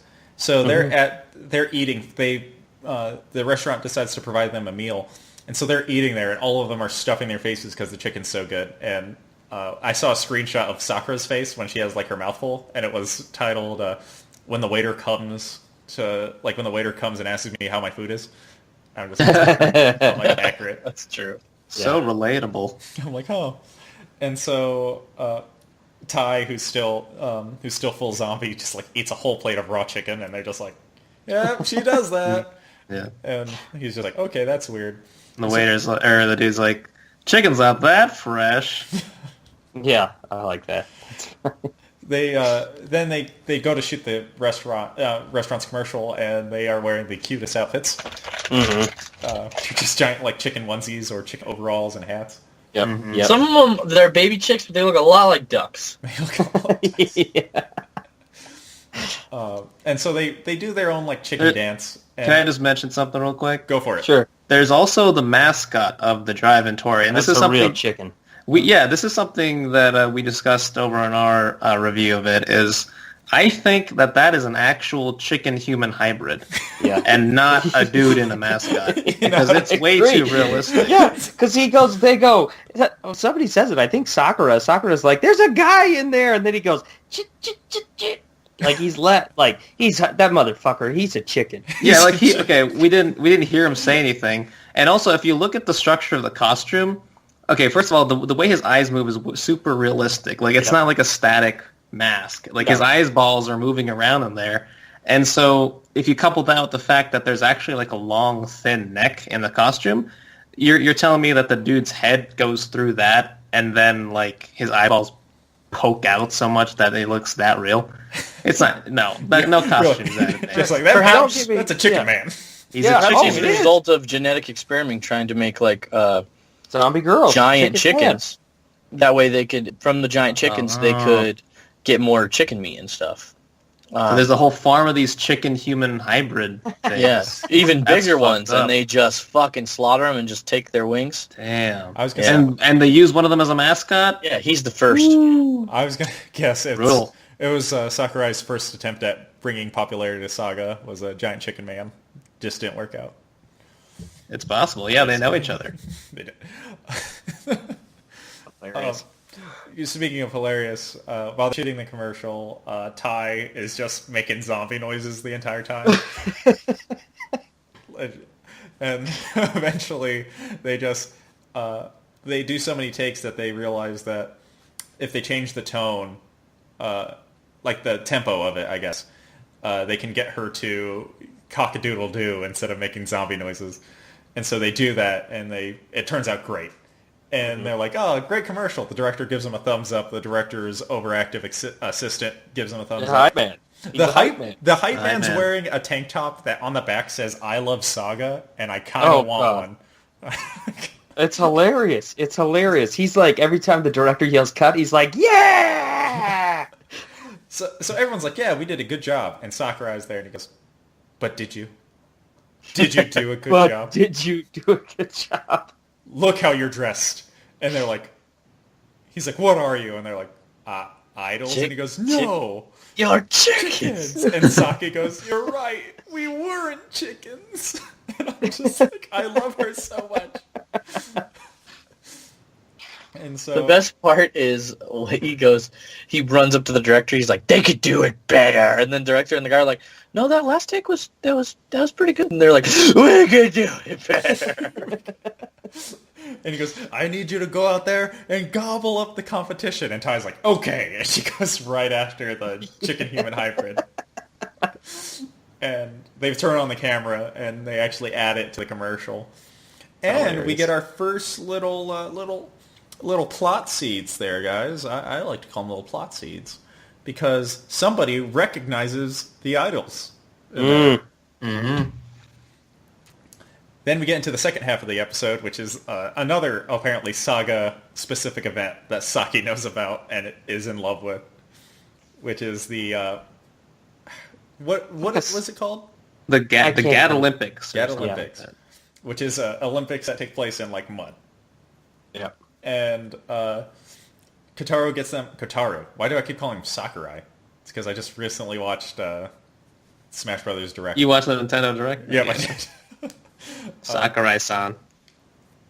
So Kotaro gives them all shirts that wear that are horribly designed that say Franshushu, and I just love the reaction because it's from what's her face? God, what's Lily. the little one's name? Lily. Yeah. So she goes. Lily's like, what is that ugly excuse for a T-shirt? And this is where the voice actor for Kotaro is fucking amazing because he goes, "It's the shirt I thought." It's the shirt that you guys are gonna wear, and it's not like he's happy about it. It's he is like, oh, they are not thrilled. He's like, I thought they would be thrilled, and so they all wear the shirt, and while they're putting on the shirt, Tai kind of rips hers, and Sakura has this idea of, oh, we should give her another one, because that way she has to have a shirt that won't rip off. So she's wearing two shirts. That's the Chekhov gun of this episode. And so they go compete. One of the events is riding a bike through a very thin line without falling into the mud. And to demonstrate it is Saga's one and only police officer. Police Officer A is what he's credited as. So is he the same guy that in the I think it's the previous episode or episode 4, he comes up to him and he's like, "Hey, you guys got a permit for performing?" Yeah. I think it's the same guy every time. I it's believe the same police officer since episode 1. Yeah. So he falls instantly, and so they send Saki up because she's a biker gang. She goes, "No one can beat me on a bike." She gets a little far and then falls over instantly, and then it's just a montage of all these girls fucking failing at this. And I just love what's her name? Yuguri's attempt at it, because she's from a time that didn't have bikes, so she just instantly falls like right away. She's like, and Tai rides the bike and falls off like perfectly, and then just digs sits. herself into the mud. Yeah. Like I just like slapstick humor, so I really like that part. Yeah. And so then they wash themselves off from all the mud, and they realize that they washed off their makeup as well. So they all wear cones to like hide their faces, and then jump into the mud again, and realize they have to stay muddy. And they also find out that the best option for them to promote their idol group is to make the podium. And they decide that they're going to make the podium for the next event, which is the like mud Tarzan swing. And they get points on style and distance. And the first two girls are the two idol girls, and they just fail instantly. Oh, it's hilarious. And then our next girl is Saki, who jumps, and she kind of forgets to let go of the rope, so she goes high and lets go of the rope too late and just falls down instantly. And then Yuguri does like rope gymnastic, like aerial gymnastics, which I thought everyone's like amazed by. But her distance is 0. Yeah, because she lands on the thing. And Lily rolls herself up in it and launches herself out, and in zombie, like flying and hitting the ground in a way that would kill a normal person, but they're zombies. And then Sakura's turn, and Sakura's like, "I can do this," and everyone's like, "You can do this," and she jumps and just face plants and belly flops and scores the lowest score of the night. And there leaves only one more, and that's Tai Yamada, who launches herself farther than anyone else in a crazy style and falls apart because of her momentum. And so when she lands, all the girls rush to the mud because they're like, "What happened? We couldn't see." They're like, "Look at all of her team rushing to help her." And they put her back together, and she stands up and she goes, "Woo!" And like all of them are out of breath on the ground, covered in mud, just unconscious, like tired as hell. And she wins. And so Tai is at the top of the podium, and she's like, "Rah, rah, rah." And "How are you feeling?" "Rah, rah, rah, rah." And like, just like, and they're like, out of all the people, it had to be Tai. And she's a great promoter. And they're like, "You can't even look at her shirt because it's covered in mud." And Sakura goes, "Holy shit, she's wearing another shirt." And she goes, "Tai, rip off your shirt." And Tai goes, "Rah." She rips off the shirt, revealing a drive-in drive-in Tori, yeah. drive-in Tori shirt, and she goes. Yeah. And to prove again, Kotaro is the best. Kotaro goes, nice bird. And so we get that. The guy who recognized the idols starts to brings it up again that he recognizes all the girls. It's like, wait a minute, all these girls are recognizable. And the episode ends. Does he recognize all of them, or does he recognize... Because I thought he recognized specifically Junko, the 80s idol. Oh, was it? Well, he recognizes Tai the first time. Oh, really? Yeah, because okay. he sees, it's when Tai's, biting the mascot's butt, he goes, that girl looks familiar. Oh, okay, gotcha. And so then when they're at this festival, he recognizes Junko. He goes, that girl is also familiar. So I think it's hinting at that he might be like a guy obsessed with idols. I'm hoping he's like a former otaku. Yeah, that makes sense. And so he reveals all of them are these are idols that all passed away.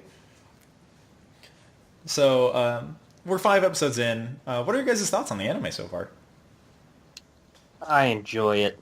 I enjoy it more so than I did Magical Girl Ore, and less than I did Cells at Work. It is a fun, fantastic ride, and I am enjoying it. I like it a lot. The exact same thing that Anthony said, but in the reverse. More than Cells at Work, less than Ore. Gotcha. Yeah, and it's a fun, fantastic ride, and I'm enjoying it. All right. If you're not watching it, you need to go watch it right now. Oh, damn it! Wouldn't you mean did you mean it's a fantastic fun ride and you're enjoying it? And yeah. That you enjoy? Yeah, that. Yeah, that I enjoy. Yeah. How about you, Jeff? How are you liking? I know you guys go more in depth on your guys' conversations over there since you guys dedicate a whole thing to a single episode. So yeah. How are you liking it? I really like it. The first 2 episodes were fantastic. Yes. But I think episodes 3 and 4 kind of missed the mark for me personally. I think they to me at least, they didn't seem as focused on the comedy as the first 2. Mm-hmm. And I think the jokes overall kind of fell flat for me, so I wasn't as much of a fan for 3 and 4. But the latest episode 5, was more of a return to form, where it was just a bunch of funny jokes. So I like it. When I watched the first episodes, I thought that they were going to be tackling a new genre of music every episode, and I'm kind of disappointed that they didn't go that route. I'm not sure if they totally abandoned it. We might see them do a performance of a different style of music like we did the first 2, which I really hope they do. But even if they don't, as long as the zombie humor is good, then I'm on board. And episode 5 seems to prove that they still got it. So, yeah, so far so good. I'll definitely agree with you there. I do think that episodes 3 and 4 are the weakest episodes out of the 5. But I've enjoyed it the entire time. I also do wish that they would do more with the different musical genres, because that rap battle in episode 2 is still my favorite part of the entire show. Yeah, that was great. It's insane, and it's animated so well. They definitely know what they're doing. The best part of that is in episode 3 when the manager shows up and he goes, "Hey, you got the raps? You got the rhymes?" Yeah. She's like, thanks. He's like, "You got the rhymes?" She's like, thanks. He's like, don't get full of yourself. Yeah, don't get full of yourself. I will say, while Zombieland Saga, I am enjoying Zombieland Saga a lot. It is not my favorite anime of the season. It's definitely one of my favorite animes of the season. But I will say Kotaru is my favorite character of the season. I love that guy. I love that character. He's funny. He's fantastic. The voice acting is done well. He single-handedly makes me want... Is Saga real? Because now I want to visit it. Pretty sure it is. Yeah, that's what I've been wondering too, because it's like this guy's trying to revitalize it, and I'd never seen anything about it. Supposedly it's like a small, dumpy town that needs to be revitalized, but we haven't really seen anything about it. To a Japanese audience, though, it probably makes sense. Like Saga. Yeah, we know Saga. Yeah. It's near Fukuoka, so it's on a different island. Do you think Saga's getting a boom from otaku tourists now? Just from the show? Just from the show? Do you think people are showing up and they're just like, what the They're like, hey, where's that drive-in Terry's place? And they're like, what the fuck are you talking about? What's real? What's fake? I gotta know. Okay. Yeah, and so the next episode that we're going to get is it seems like it's more dramatic. It's something, it's titled like Drama and like Rain or whatever or something. Yes. Was it something to do with sentimental or something? Oh, yeah. Yeah, I got that feeling as well. It seems like it's going to be more of an episode 3 than an episode 5, I guess. Yeah. Uh-huh. But we'll just have to wait and see. Yeah. Okay, anything else you guys want to say? This is normally where Anthony says this thing. So if you're not watching it, you got to watch it right now. Stop whatever you're doing and pick it up, baby. That was different. That was different. That was more of a DJ copying Anthony type. Yeah, it was. It was. I was trying to stop. Anthony, ready? if you don't know what it is, go ahead and go out there and anime it with us, and then drop up what you're doing right now. Wow. This is my life. This is uncanny. Uncanny. It's like listening to DJ speak. It's like listening to DJ impersonate Anthony. Impersonating DJ. Impersonating DJ. All right. So we'll go ahead and we'll get out of spoilers now. Welcome back. If you skipped the Zombieland Saga portion of our podcast, I highly recommend you go check that anime out when you have the time. We're all enjoying it. And I also recommend... Anthony's looking at me. He's like, you didn't say my thing. I also recommend going over to the Nerd Blaze and listening to their weekly episode reaction and reviews of Zombieland Saga. About the Nerd Blaze, I think they got the best anime podcast in the game. Really. Ooh, man. That's debatable. I'm not one for anime podcasts myself. Are you suggesting a anime podcast rap battle? Yeah, I am. I wasn't doing that until Anthony said it, but yes. Wait, what the fuck? Yes, I am. I didn't sign up for no rap battle. It's too late, Jeff. You're already here. It's going to happen. I'm going to drop the beats and I'm rapping. Right now? You're going to rap battle him right now? I thought, maybe we give him and Kobe a week. Yeah, you're right. I'm coming for you. A week would be better than nothing. I'll tell you that. All right, I don't do anime podcasts, and I'm not associated with them in any way. So I'm a great person to say that. I think they got the best podcast in the game. I really do. I know of another anime podcast. It's pretty good. I really do. I really do. What podcast is that? Wait. I forgot what it was called. Nah, just kidding. It's this one. The Dumpster Dive. Anime Dumpster Dive. Soon to be Jake and the Big Daddy's podcast. Oh, yeah, that's the name. Oh, no. The reveal. The reveal. No. There's the reveal. Branding. Sorry, I didn't agree to I this. revealed it early. Damn it. Sorry, sold I out. revealed it early. I'm sorry. We were going to update the Twitter name and everything. I'm sorry. You got the domain name. We don't have a Twitter name for our... You got the Squarespace name. We got the Squarespace name. We got the domain and everything. I even made shirts. So that was fast. Damn, that was quick. Jake's shirt says Jake, and our shirt says Big Daddy's. That sounds like a horrible porn setup. I walk into a room, and then you guys are wearing Big Daddy shirts, and I'm like, what's this? Hey, you got a pretty mouth. And the poor music starts playing. You're not watching it with us. Start watching it now. Okay, Jeff, how about you plug your channel? Sure. If you like listening to me talk specifically, go check out Nerd Blaze, where I do a podcast with a guy named Kobe. We do Anime Ricochet, which is a sports anime podcast, and we also do weekly reviews. Currently, we're doing Zombieland Saga. So yeah, check it out. He's been here before. If you would. That Kobe. That Kobe has. Yeah, that Kobe. He'll be here in a couple weeks when we review an anime that has to deal with vampires. Yes. Called Bloody Wars. Oh, ooh. Oh god. Bloody Wars? Bloody Wars. It's like bloody BLOODIVORES.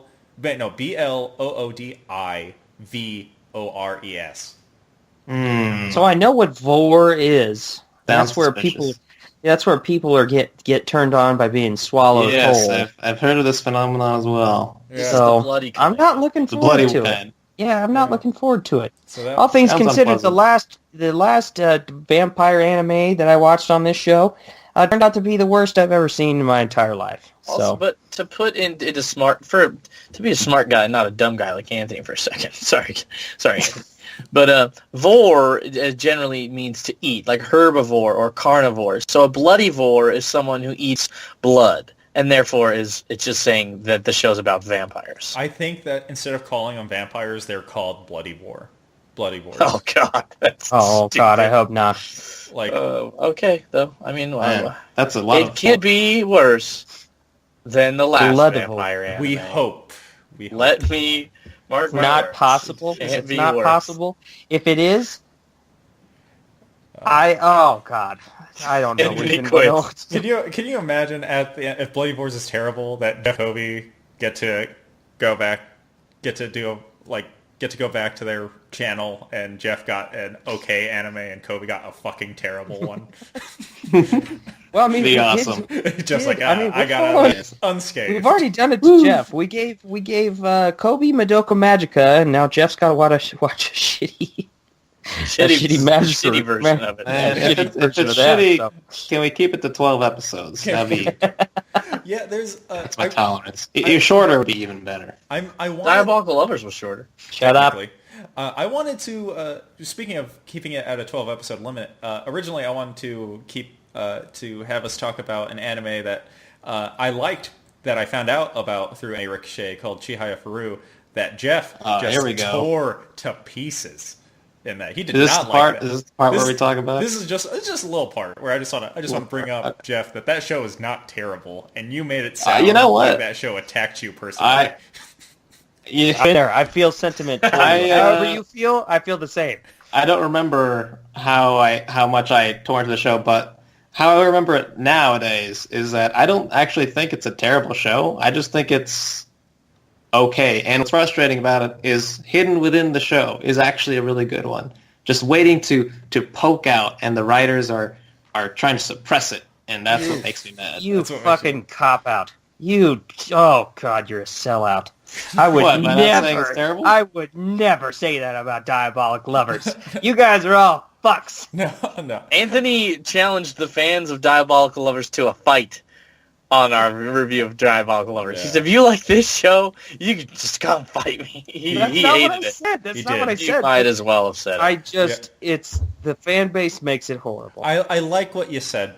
I like what you said there, Jeff. That it's there. But I remember you giving it like when you guys were back when you guys did review ratings on Anime Ricochet from 1 to 5. I believe you gave it like either a 2 or a 1.5, which was like an like back then, which was like an anime that you wouldn't recommend or tell anyone about, like type deal. And Kobe's like, okay.